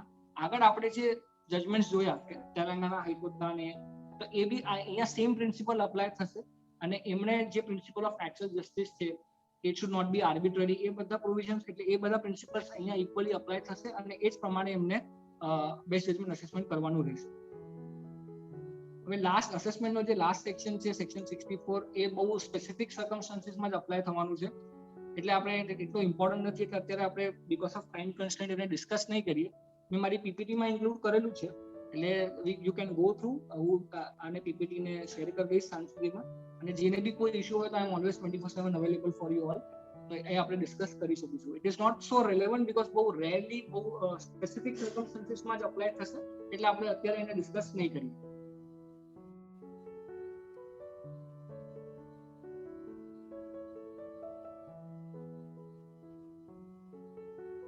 આપણે નેક્સ્ટ હાફ એન આવર 45 મિનિટ્સમાં આપણે ઓડિટનો પ્રોવિઝન ડિસ્કસ કરી લઈશું. ક્વેરી છે મારા અમુક આપણે ક્વેરી વાત છે એ અત્યાર સુધી આપણે કેવું જોયેલું છે જે લોકોએ એક્સાઇઝ અને સર્વિસ ટેક્સ રેજીમમાં પ્રેક્ટિસ કરી છે એ લોકોને આઈડિયા હશે કે જે તે વખતે એક એક્સાઇઝ ઓડિટ મેન્યુઅલ એમને બહાર પાડ્યો હતો અને જે ઓડિટની સત્તા હતી ને એ કોઈ એક્ટમાં નહોતી. સેન્ટ્રલ એક્સાઇઝના કાયદામાં કે ફાઇનાન્સ એક્ટ 94 માં એ સત્તા નહોતી. એ by way of a rule એ લોકોએ પાછળથી લાવ્યા. એની વેલિડિટી છે ને ઘણા હાઈકોર્ટમાં અને બધામાં ચેલેન્જ થઈ ચૂકી છે અને અત્યારે સુપ્રીમ કોર્ટમાં બી એ મેટર પેન્ડિંગ છે કે શું એ વેલિડ છે કે નહીં સર્વિસ ટેક્સનો ઓડિટ કરવો એ પ્રોવિઝન્સમાં. હવે એ આ વસ્તુ એમને બહુ સારી અહીંયા નથી કે એમને સેક્શન 65 કરીને એક આખો સેક્શન જ મૂકી દીધો જેમાં એમને પાવર આપી દીધો છે કે ડિપાર્ટમેન્ટ ઓફિસર્સ તમારું ઓડિટ કરી શકે છે. અને એમાં એમને બધું સમજાવી દીધું કે શું શું જોઈ શકે, ક્યારે વેરીફાઈ કરી શકે, કેટલા પીરિયડની નોટિસ આપવાની, કેટલા ટાઈમ સુધીમાં ઓડિટ કમ્પ્લીટ કરવું, બધું એમને સેક્શનમાં જ લખી દીધું. એટલે હવે જે વેલિડિટી ચેલેન્જ કરવાની વાત હતી આગળ એ હવે નહીં થઈ શકે. બીજું સેક્શન 2 ક્લોઝ 13 આપણે જોઈશું તો એમાં ઓડિટની વ્યાખ્યા બી એમણે આપેલી છે. અત્યાર સુધીમાં કોઈ બી કાયદામાં આપણને ઓડિટની ડેફિનેશન નહીં મળે. જે ઓડિટ ચાર્ટર્ડ એકાઉન્ટન્ટ્સ બી કરતા હતા કે જે જીએસટીમાં કોસ્ટ એકાઉન્ટન્ટ્સ અને ચાર્ટર્ડ એકાઉન્ટન્ટ્સને જે ઓડિટ અલાઉડ હતો તો એ બી ઓડિટની ડેફિનેશન આ ફોલો કરીને જ એમને કરવાનું. તો when we read the definition of audit it says audit means the examination of records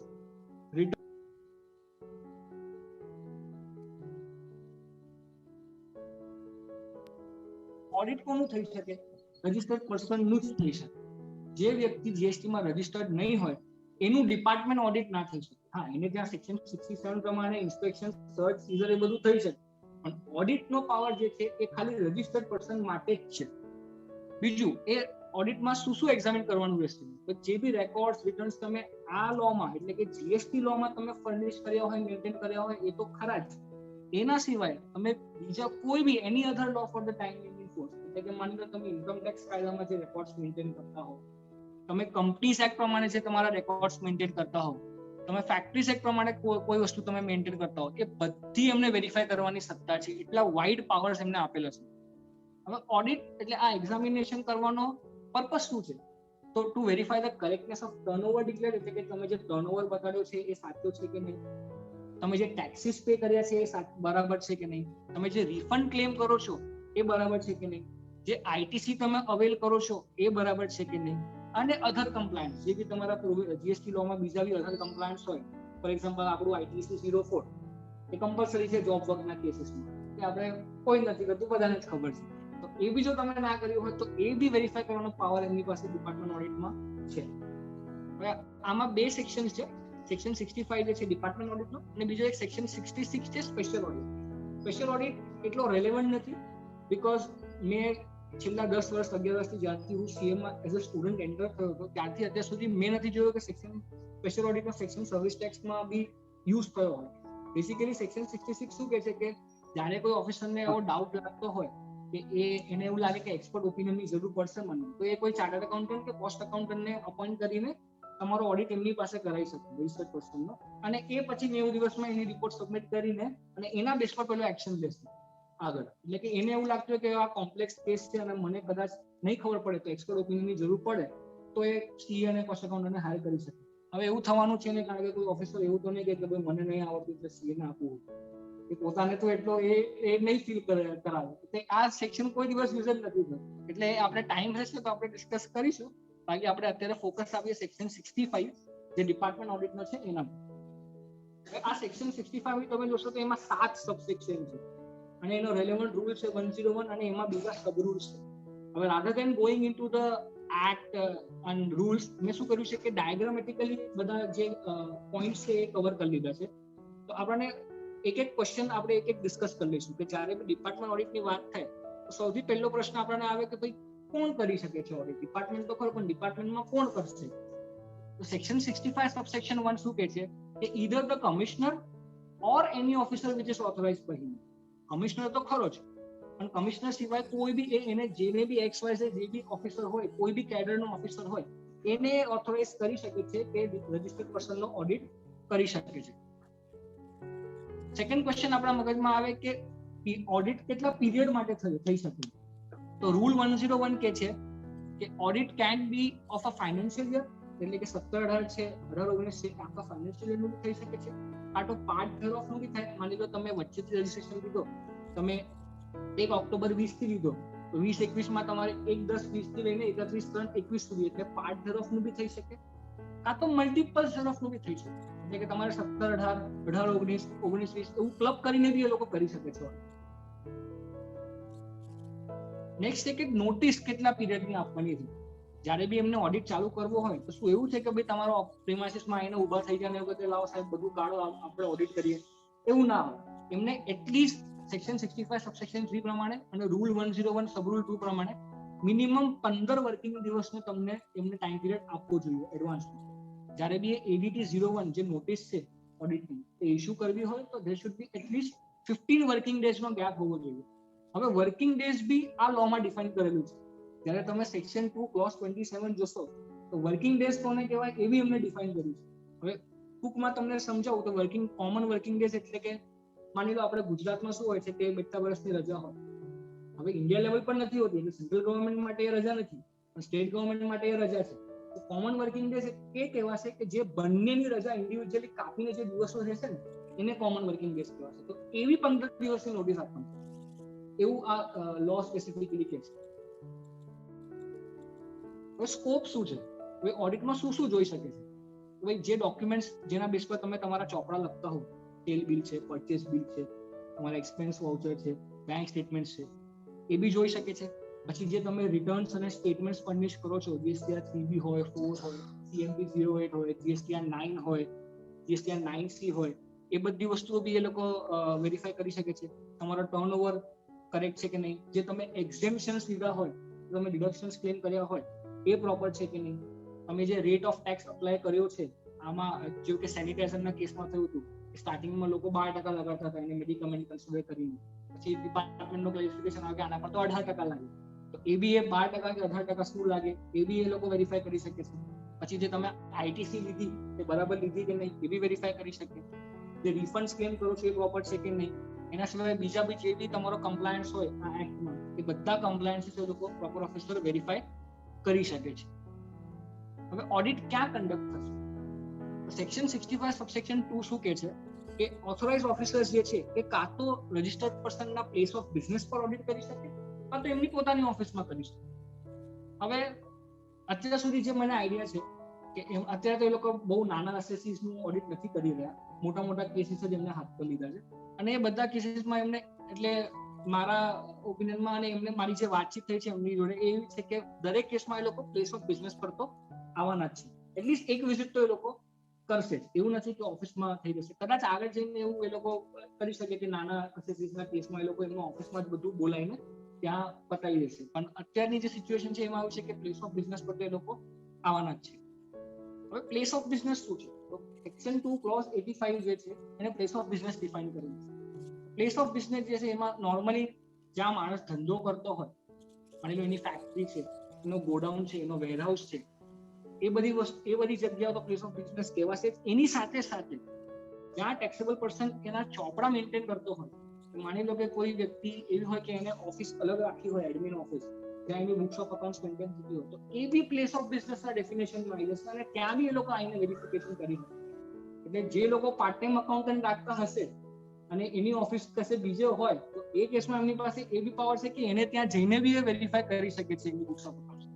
અને માની લો કોઈ વ્યક્તિ એજન્ટ થ્રુ બિઝનેસ કરે છે, તો એ એજન્ટની જે જગ્યા છે ધંધાની, એ બી આ માણસની પ્લેસ ઓફ બિઝનેસ કહેવાશે as per section 2 close 85.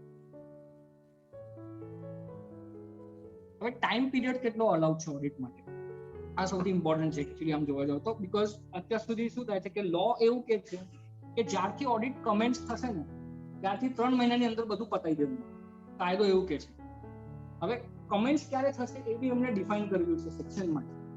કમેન્ટ્સમેન્ટનો meaning શું આપ્યો છે એમણે કે એ દિવસ કે જ્યારે અસેસી બધા રેકોર્ડ્સ ને ઇન્ફોર્મેશન જે ઓફિસરે માંગી હશે એ પ્રોવાઈડ કરી દેશે, એ કાં તો પછી એને ત્યાં ફિઝિકલી જ્યારે આવશે અને ઓડિટ ચાલુ કરશે, એ whichever is later, ત્યારથી એ લોકો 3 monthsનો ટાઈમ પીરિયડ કન્સિડર કરશે. હવે આમાં થાય છે કે હું મારી જોડે થઈ રહ્યું છે, છેલ્લા 9 મહિનાથી મારી પાસે ડોક્યુમેન્ટ માંગી રહ્યું. હા, એકદમ કોમ્પ્રિહેન્સિવ નોટિસ આપી દીધી, આપણે કમ્પ્લાય કરી દીધું, આપણને લાગશે કે હવે આવશે, તો એ તો નથી આવતા, પણ બીજું ફરફર્યું આવી જાય એ કે હવે આ આપો, એ આપો, પછી 2 મહિના પછી બીજી ઇન્ફોર્મેશન. એટલે કે આ લોમાં લખવાનો કોઈ અર્થ જ નથી રહેતો ને આવા કેસીસમાં. હા, સેન્ટ્રલમાં. સ્ટેટમાં તો સાહેબ હજુ ક્યાં કશું ચાલુ થયું છે.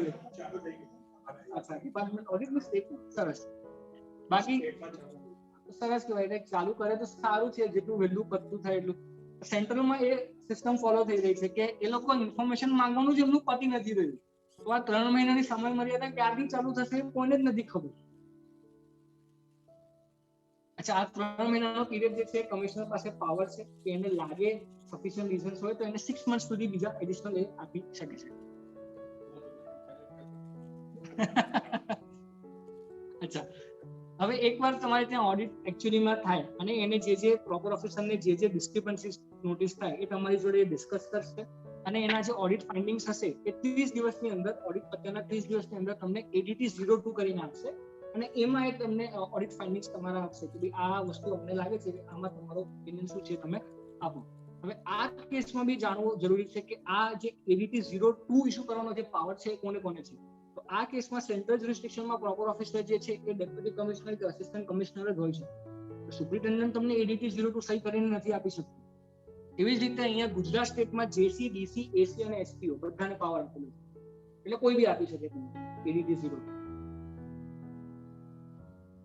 ઓડિટ પત્યા પછી શું?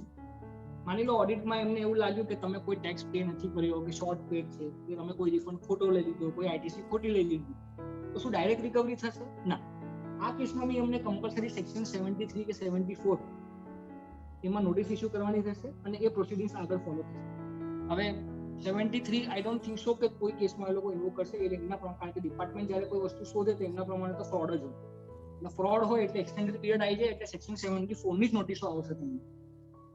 હવે આ નોટિસ ઇસ્યુ કરવા માટે પાછો સેક્શન એટલે પ્રોપર ઓફિસર જે છે એ અલગ છે સર્ક્યુલરમાં.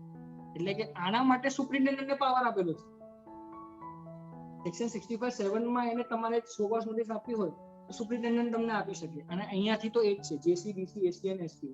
તો ADT 02 માટે અલગ છે પ્રોપર ઓફિસર અને 73, 74 ની નોટિસ માટે પ્રોપર ઓફિસર અલગ છે. એટલે આ બધી વસ્તુઓ તમારે જો આગળ તમારે લીગલી એને ફાઇટ આઉટ કરવું હોય, આ બધી વસ્તુઓ ધ્યાન રાખવાની જરૂર છે. બીકોઝ આ બેસ પર તમારા કેટલાક કેસીસ હશે કે જે તમે ઇઝીલી જીતી શકો છો. If the show cause notice has been issued without any authority of law, it can be very well challenge અને તમને ઇઝીલી રિલીફ મળી શકે છે.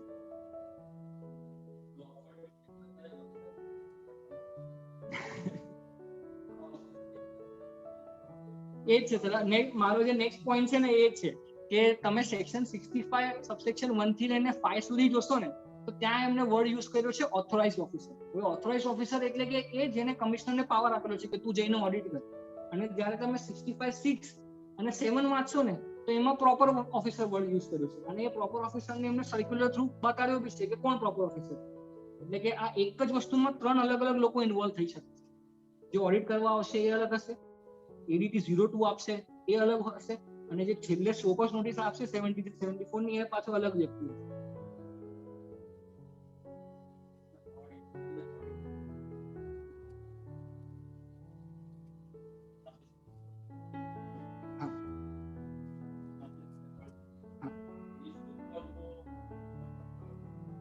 પછી એ કેસમાં શોકોસ ઇશ્યુ નહીં થાય. એટલે આ આપણે ડિસ્કસ કરીએ. હવે આ લોકોએ છે ને સીબીઆઈસી એ જીએસટી માં બી એક ઓડિટ મેન્યુઅલ બહાર પાડી છે.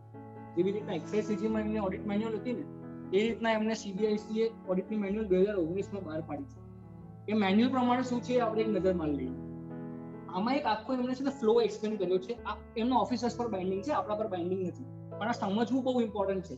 એ લોકો કઈ મેન્ટાલિટીથી ઓડિટ કરવા આવવાના છે અને એ લોકોને શું શું જોવાની સત્તા એ મેન્યુઅલ પ્રમાણે આપી છે કે તમે આ વસ્તુ તમે જોજો. એટલે આપણને એક ફેર આઈડિયા આવી શકે એ લોકો શું ઓડિટ કરશે અને કેવી રીતે ઓડિટ કરશે. તો આમાં કેવું છે, સૌથી પહેલા અત્યાર સુધી એક્સાઇઝ સર્વિસ ટેક્સમાં શું થતું હતું કે જે ક્રાઇટેરિયા હતો ને સિલેક્ટ કરવાનો ઓડિટ માટે એ કાં તો ટર્નઓવર હોય કાં તો ટેક્સ પેમેન્ટ હોય. જે જેટલું વધારે ટેક્સ પેમેન્ટ કરે એટલી વધારે ફ્રીક્વન્સીમાં એને ત્યાં ઓડિટ્સ આવતા હતા એક્સાઇઝ સર્વિસ ટેક્સમાં. હવે એમણે એ વસ્તુ કાઢી. એમને કહ્યું છે કે હવે રિસ્ક અસેસમેન્ટ થશે બધાનું. એ કોણ કરશે? ડિરેક્ટરેટ જનરલ ઓફ ઓડિટ અને directorate general of analytics and risk management. અલગ એમને ડિપાર્ટમેન્ટ ઉભા કર્યા છે. એ લોકો રિસ્ક અસેસમેન્ટ કરશે દરેક રજિસ્ટર્ડ પર્સનનું અને સ્કોર આપવામાં આવશે બધાને, રિસ્ક સ્કોર. એના બેસિસ પર પર્સનનું સિલેક્શન થશે ઓડિટમાં. એ રિસ્ક ફેક્ટર સેમ્પલ મેં લખ્યા છે ઇલસ્ટ્રેટિવ લિસ્ટ, આપણે આગળ જોઈએ. એના પછી શું થશે, એકવાર સિલેક્શન થયા પછી એ લોકો શું કરશે, ડેસ્ક રિવ્યુ કરશે. એટલે કે તમારી પાસે બધી વિગતો મંગાવશે.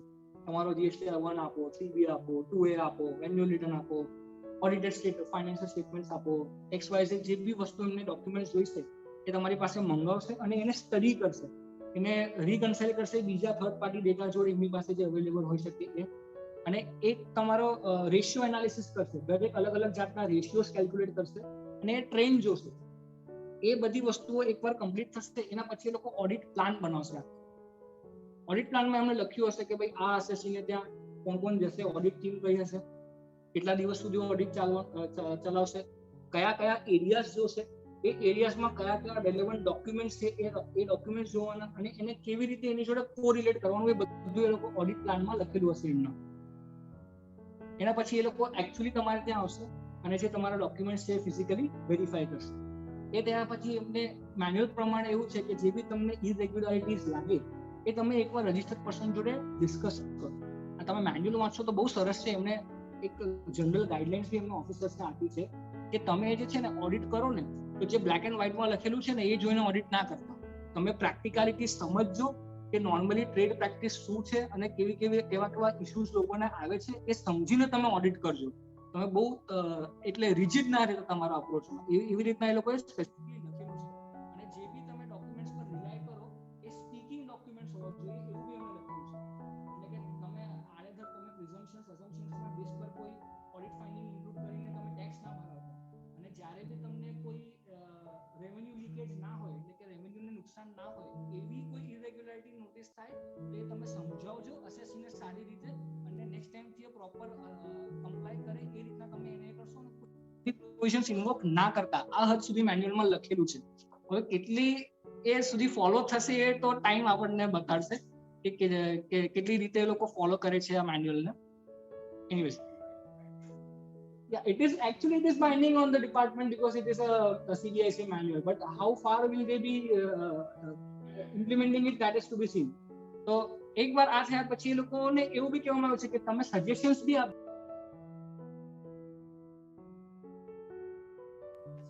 કરો એવી રીતે. એના પછી એક ડ્રાફ્ટ ઓડિટ રિપોર્ટ બનાવવામાં આવશે. એ ડ્રાફ્ટ ઓડિટ રિપોર્ટ એમની એક ઇન્ટરનલ કમિટી હશે. કમિટી મોનિટરિંગ કમિટી મીટિંગમાં ડિસ્કસ કરશે બધા પોઈન્ટ્સ અને એના પછી ફાઇનલ ઓડિટ રિપોર્ટ બનાવીને તમને એડીટી 02 આપવામાં આવશે. હવે આ મેન્યુઅલ પ્રમાણે જ સર એમણે લખેલું છે, if all the dues are paid by the taxpayer then no further proceeding is to be done. મેન્યુઅલમાં લખેલું છે તો ઇફ ઓલ ધ ડ્યુઝ એટલે કે એમને જે તમને કીધું હોય ADT 02 પ્રમાણે કે આટલા ભરી દો અને જો તમે ભરી દો ડ્યુટી તો એ પ્રોસિડિંગ ત્યાં ક્લોઝ થઈ ગઈ એટલે એ વર્ષ તમારું પતી ગયું છે હવે એનું ઓડિટ ના આવી શકે અચ્છા હા હા હા ઓકે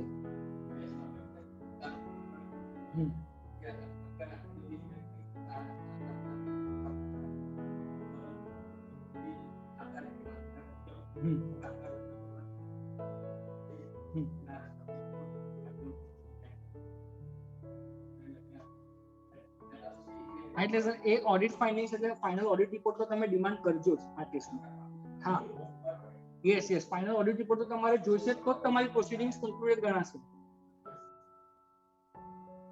અચ્છા હવે આ મેન્યુઅલ પ્રમાણે જો તમે એ અમાઉન્ટ પે નહીં કરો તો એ લોકો શું કરશે તો જે ઓડિટ કમિશનરેટ છે ને એ જ તમને શો કોઝ નોટિસ આપશે અને એનો ફોલોઅપ જે છે એ તમારો જ્યુરિસડિક્શન ઓફિસર દેશે એટલે કે જે ઓડિટ વાળી કમિશનરેટની ટીમ છે એ જ શો કોઝ નોટિસ આપીને જતી રહેશે અને એનો ફોલોઅપ એટલે કે તમે અમાઉન્ટ ભરી કે નહીં રિકવરી ને એ બધું જે છે તમારું જ્યુરિસડિક્શન ઓફિસર જોશે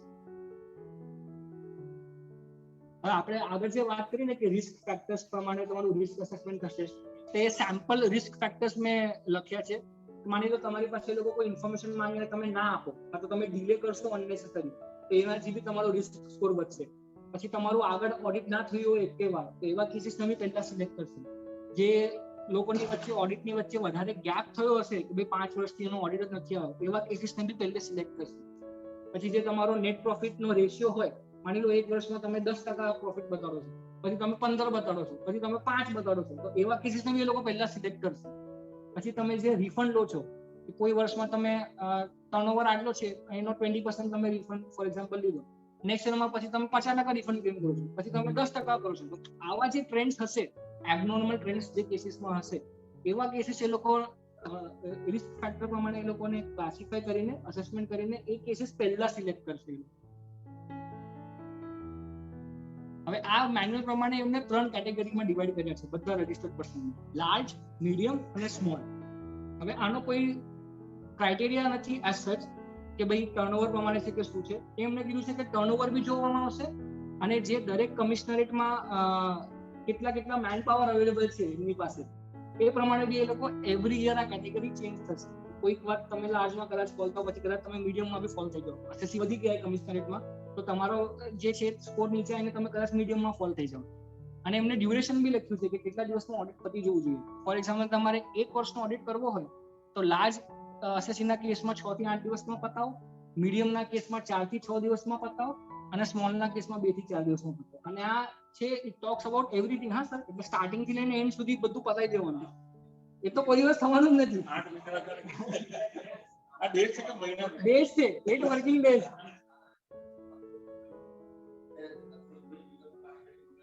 હા yes sir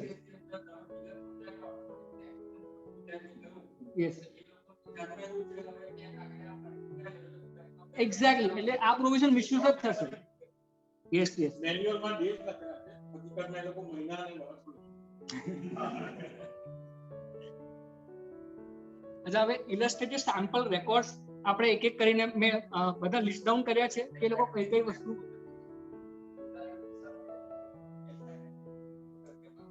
એક્ઝેક્ટલી યસ હવે ખાલી કમ્પ્લાયન્સ પર તમે રિલાય ના કરી શકો તમારે લિટિગેશનમાં થોડું જવું જ પડશે કારણ કે દરેક વસ્તુ તમારે ફાઇટ આઉટ કરવી પડશે યસ આપણે છેલ્લી 10-15 મિનિટમાં જોઈ લઈએ કે કયા રેકોર્ડ્સ અને ડોક્યુમેન્ટ્સ એ લોકો વેરીફાઈ કરી શકે છે સૌથી પહેલા છે ડાયરેક્ટર્સ રિપોર્ટ હવે ડાયરેક્ટર્સ રિપોર્ટ જે કંપનીઝ એક્ટ પ્રમાણે જે કંપનીઝ રજિસ્ટર્ડ હોય એમને ડાયરેક્ટર રિપોર્ટ દર વર્ષે આપવાની હોય છે તો એમાં કઈ ઇન્ફોર્મેશન છે જે એ લોકો સ્ટડી કરીને એના પરથી કઈ વસ્તુ શોધી શકે છે તો સૌથી પહેલા તમને જે ફોરેન કરન્સીમાં કંપની એક્સપેન્ડિચર અને અર્નિંગ કરતી હશે ને એ ડાયરેક્ટર રિપોર્ટમાં લખેલું હશે તો એ બેસ પર એ લોકો જોશે કે એમને એક્સપોર્ટ કર્યો છે એલયુટી લીધી તો વિધાઉટ પેમેન્ટ છે તો એલયુટી હોવી જોઈએ વિથ પેમેન્ટ હોય તો એ પ્રોપર એમને રિફંડ ક્લેમ કર્યો નહીં કર્યો શું છે એવી જ રીતના એમના ફોરેનના એક્સપેન્સીસ તમારા હશે તો ઇમ્પોર્ટ ઓફ સર્વિસ પર આરસીએમ એપ્લિકેબલ છે તો એ બી એ લોકો વેરીફાઈ કરી શકે છે એના બેસ પર એવી જ રીતના જ્યારે બી કોઈ કંપની નવા પ્રોડક્ટને લોન્ચ કરે કે જ્યારે એની માર્કેટિંગ સ્ટ્રેટેજીને ચેન્જ કરે તો એ બધી ઇન્ફોર્મેશન ડાયરેક્ટર્સ રિપોર્ટમાં ઇન્ક્લુડેડ હોય છે. તો જ્યારે બી તમે માની લો કોઈ નવા પ્રોડક્ટનો લોન્ચ થાય તો એ ઇન્ફોર્મેશન ડાયરેક્ટર્સ રિપોર્ટમાં હોય અને તમે તમારા રજિસ્ટ્રેશન પર્ટિક્યુલરમાં અમેન્ડ ના કરી હોય તો એ બી લોકો ક્રોસ વેરીફાઈ કરી શકે કે આ અમને બતાવ્યું કે નહીં કે તમે આ વેચો છો કે નહીં. હા છે. એવી જ રીતના જ્યારે ડાયરેક્ટરને સિટિંગ ફીસ આપવામાં આવે છે તો એના પર બી રિવર્સ ચાર્જ એપ્લિકેબલ છે. એ માણસ ભરે છે કે નહીં એ ડાયરેક્ટર રિપોર્ટથી અમને ખબર પડશે. એવી જ રીતના જ્યારે તમારા પ્રીમાઇસીસમાં ફાયર થયો કે ચોરી થઈ એ માલ તો જતો રહ્યો તો સેક્શન 17(5) પ્રમાણે તમારે એની આઈટીસી રિવર્સ કરવાની રહે. એ તમે રિવર્સ કરી કે નહીં કરી એ બી અહીંયાથી આઈડેન્ટિફાઈ કરી શકે છે.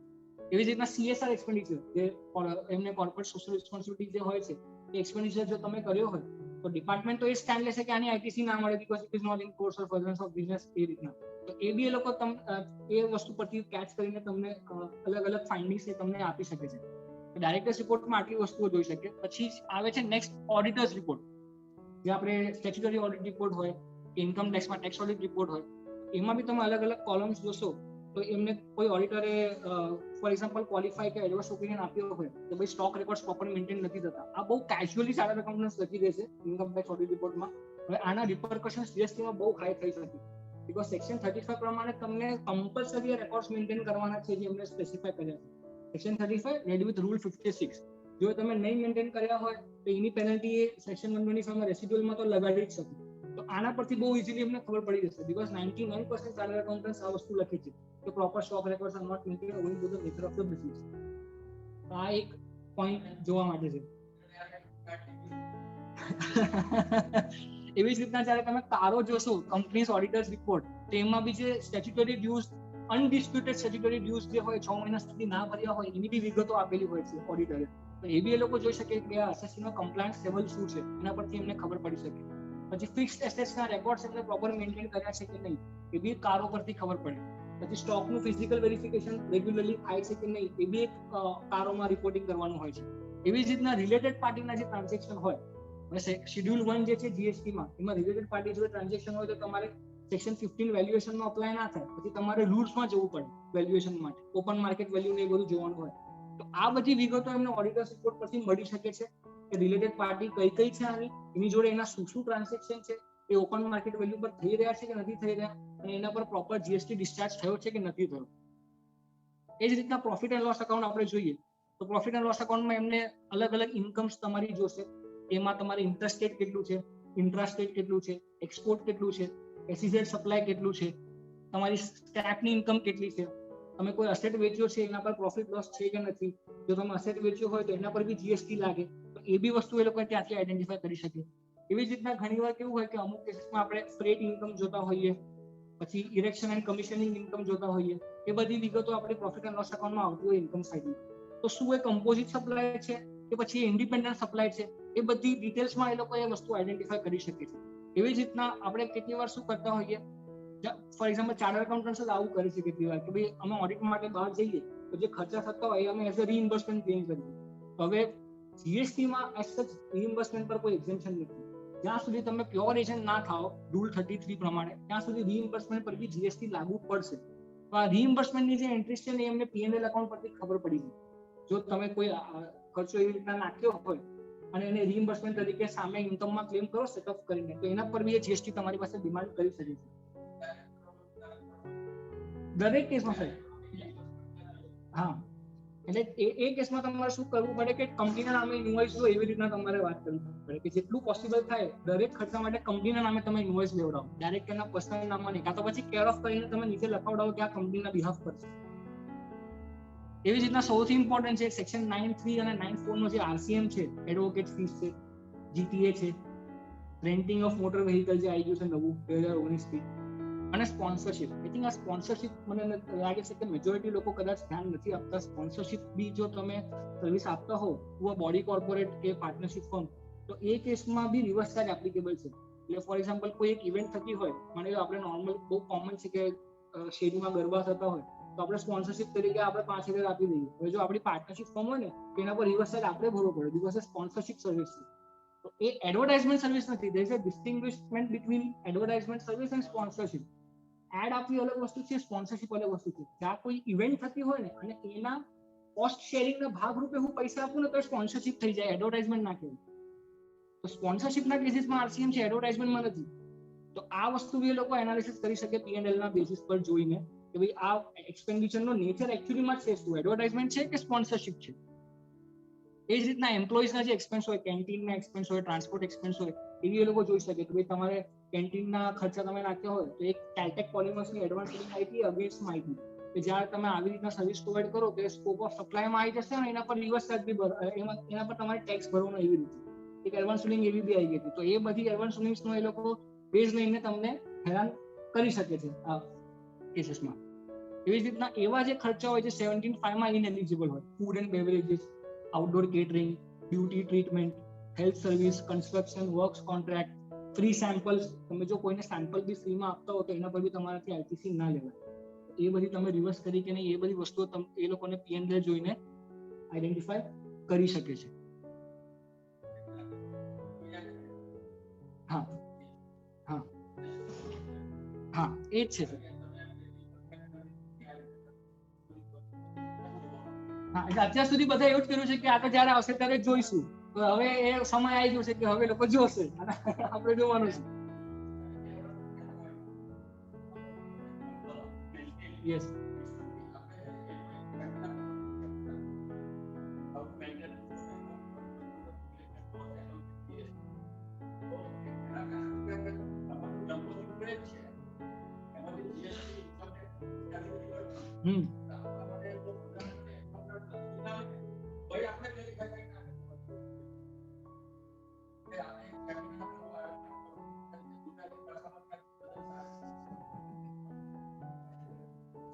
હવે એક આપણે બેલેન્સ શીટ જોઈ લઈએ કે બેલેન્સ શીટમાં એ લોકો શું શું વસ્તુ જોઈ શકે છે. સૌથી પહેલા છે કે કંપની હોય ને તો એની હોલ્ડિંગ સબસિડરી રિલેશનશિપ હોય એ બેલેન્સ શીટ પરથી ખબર પડે કે શું એ હોલ્ડિંગ કંપની છે કોઈની કે કોઈ એની સબસિડરી કંપની છે, અને એના બેસ પર એ લોકો શેડ્યુલ 1 માં જઈ શકે, રિલેટેડ પાર્ટી અને વેલ્યુએશન આસ્પેક્ટ ચેલેન્જ કરી શકે. એ જ રીતે જ્યારે તમે કોઈ ફિક્સ એસેટ પરચેસ કર્યો હોય તો એના પર તમે આઈટીસી લીધી, એલિજિબલ હતી કે નથી, તમે ડેપ્રિસિએશન લઈ લીધું તો આઈટીસી ના મળે એ બી જોઈ શકે. એવી જ રીતના કોઈ ડિડક્શન હશે ફિક્સ એસેટમાં તો એના પર જીએસટી તમે ડિસ્ચાર્જ કર્યો કે નહીં એ બી ચેક કરી શકે. પછી રૂલ 37 180 ડેઝ પેમેન્ટ કર્યો કે નહીં તમે ક્રેડિટરને એ બી વેરીફાઈ થાય બેલેન્સ શીટ પરથી. પછી જે એડવાન્સ કસ્ટમર પાસેથી એડવાન્સ મળે છે હાલના તબક્કામાં સર્વિસ ટેક્સ રેજિમમાં એટલે જે હતો પ્રોવિઝન એ સર્વિસીસના કેસમાં જીએસટીમાં બી એપ્લિકેબલ છે. સર્વિસમાં જ્યારે બી તમને એડવાન્સ મળે તો તમારે એના પર જીએસટી ચૂકવવાનો હોય છે. ગુડ્સના કેસમાં ઓરિજિનલી લોમાં હતું, પછી એમને 12/10/2017 સુધી એમને એ કરીને એના પર નોટિફિકેશન લાઈને એને બંધ કરી દીધું કે ભાઈ 1.5 કરોડ નીચે જેનો ટર્નઓવર હોય તો 13/10 થી એડવાન્સ ભરવાની જરૂરત નથી. એના પછી 15 નવેમ્બર 2017 બીજું નોટિફિકેશન આવ્યું કે હવે 1.5 કરોડની નીચે હોય કે 1.5 કરોડની ઉપર હોય ગુડ્સના કેસમાં તમે એડવાન્સ પણ ના ભરતા. તો ગુડ્સના કેસમાં હાલના તબક્કામાં નથી, પણ સર્વિસીસના કેસમાં એડવાન્સ પર હજી બી જીએસટી એપ્લિકેબલ છે. એ વસ્તુ બી વેરીફાઈ થઈ શકે છે જ્યારે તમારો ડેટર્સનો બેલેન્સ ક્રેડિટમાં જતો રહેશે અને બેલેન્સ શીટમાં તમે બતાડ્યું હશે એડવાન્સ પણ કસ્ટમર, એ લોકો વેરીફાઈ કરી શકે છે કે જે તે વખતે તમે એના પર ટેક્સ પ્રોપરલી ડિસ્ચાર્જ કર્યો છે કે નથી. એ જ રીતના ટ્રાયલ બેલેન્સ. હવે ટ્રાયલ બેલેન્સ એમના માટે કેમ ઇમ્પોર્ટન્ટ છે કે ઘણીવાર લોકો શું કરતા હોય કે અમુક ઇન્કમના હેડ્સ છે ને બીજા ગ્રુપમાં નાખીને એને કટ ઓફ મારીને નેટ અમાઉન્ટ બતાવી દેતા હોય તો P&L માં તો એ નહીં રિફ્લેક્ટ થાય, બેલેન્સ શીટમાં બી રિફ્લેક્ટ નહીં થાય. પણ જ્યારે તમે ટ્રાયલ બેલેન્સ જોશો તો એ પકડાઈ જશો તમે એને, કારણ કે એ અકાઉન્ટ એક્ઝિસ્ટ તો કરે છે, ભલે એ ક્લોઝિંગ બેલેન્સ નહીં હોય પણ ઓપનિંગ ડેબિટ ક્રેડિટ તો આવશે એમાં. તો એટલે ટ્રાયલ બેલેન્સ સ્ટડી કરવું બહુ ઇમ્પોર્ટન્ટ છે. તો ડિપાર્ટમેન્ટ ઓફિસર્સ બી ટ્રાયલ બેલેન્સ જ મંગાવશે તમારી પાસે, રાધર દેન P&L બેલેન્સ કરતા ટ્રાયલ બેલેન્સ પર વધારે ઇન્સિસ્ટ કરશે, કારણ કે એના પરથી એમને ખબર પડી જશે કે કયા અકાઉન્ટ બીજામાં નાખીને તમે હાઈડ કર્યા છે. એટલે ટ્રાયલ બેલેન્સ થી બધું ખબર પડી જશે. એક્ઝેક્ટલી. તમે અહીંયાથી ત્યાં એન્ટ્રી નાખ્યો, ઇન્કમની એક્સપેન્સમાં નાખ્યો, એક્સપેન્સથી અહીંયા નાખ્યો, એ બધું કર્યું હોય ને એ આરામથી ત્યાંથી તમને ખબર પડી જશે. સ્પ્રેડ ઓફ અકાઉન્ટ્સ તમારે ઇઝીલી આઈડેન્ટિફાઈ થઈ શકે.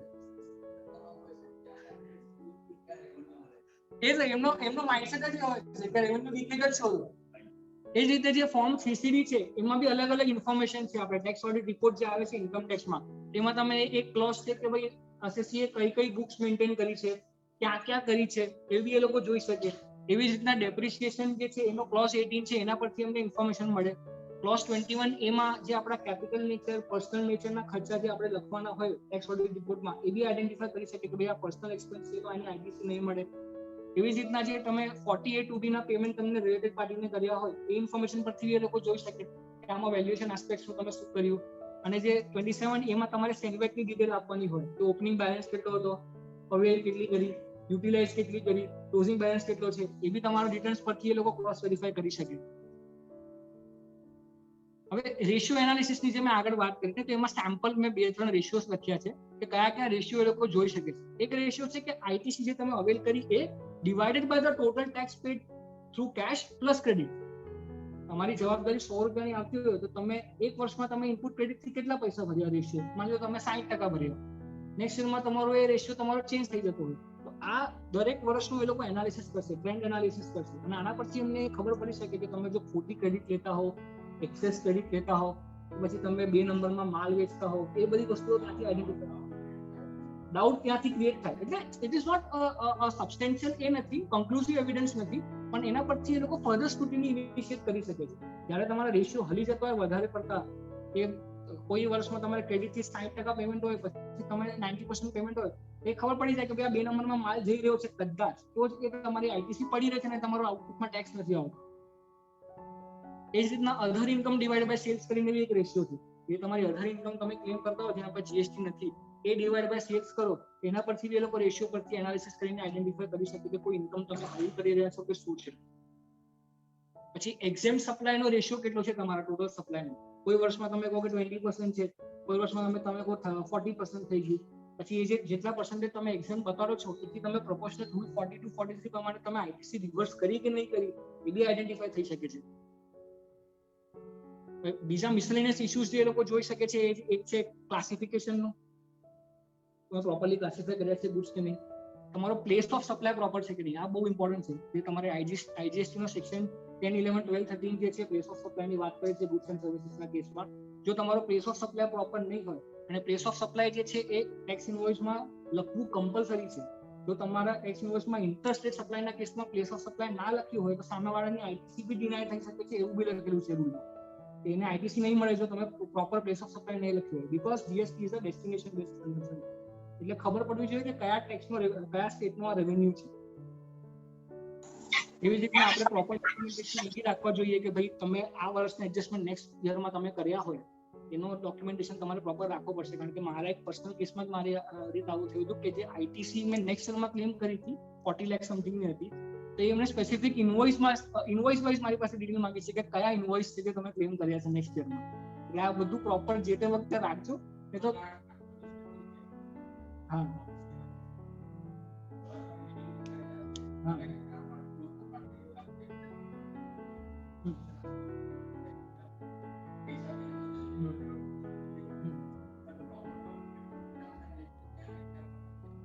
યસ.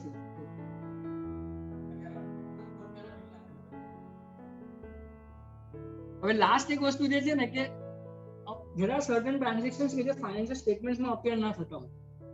જેવું કે હવે આ લોકો જીએસટીમાં છે ને ડિસ્ટિંગ પર્સનનો કન્સેપ્ટ રાખ્યો છે કે માની લો મારો ગુજરાતમાં નંબર છે, મહારાષ્ટ્રમાં બી નંબર છે, તો આ ડિસ્ટિંગ પર્સન કહેવાય અને આમની વચ્ચે જે ટ્રાન્ઝેક્શન થશે એ ટેક્સેબલ છે.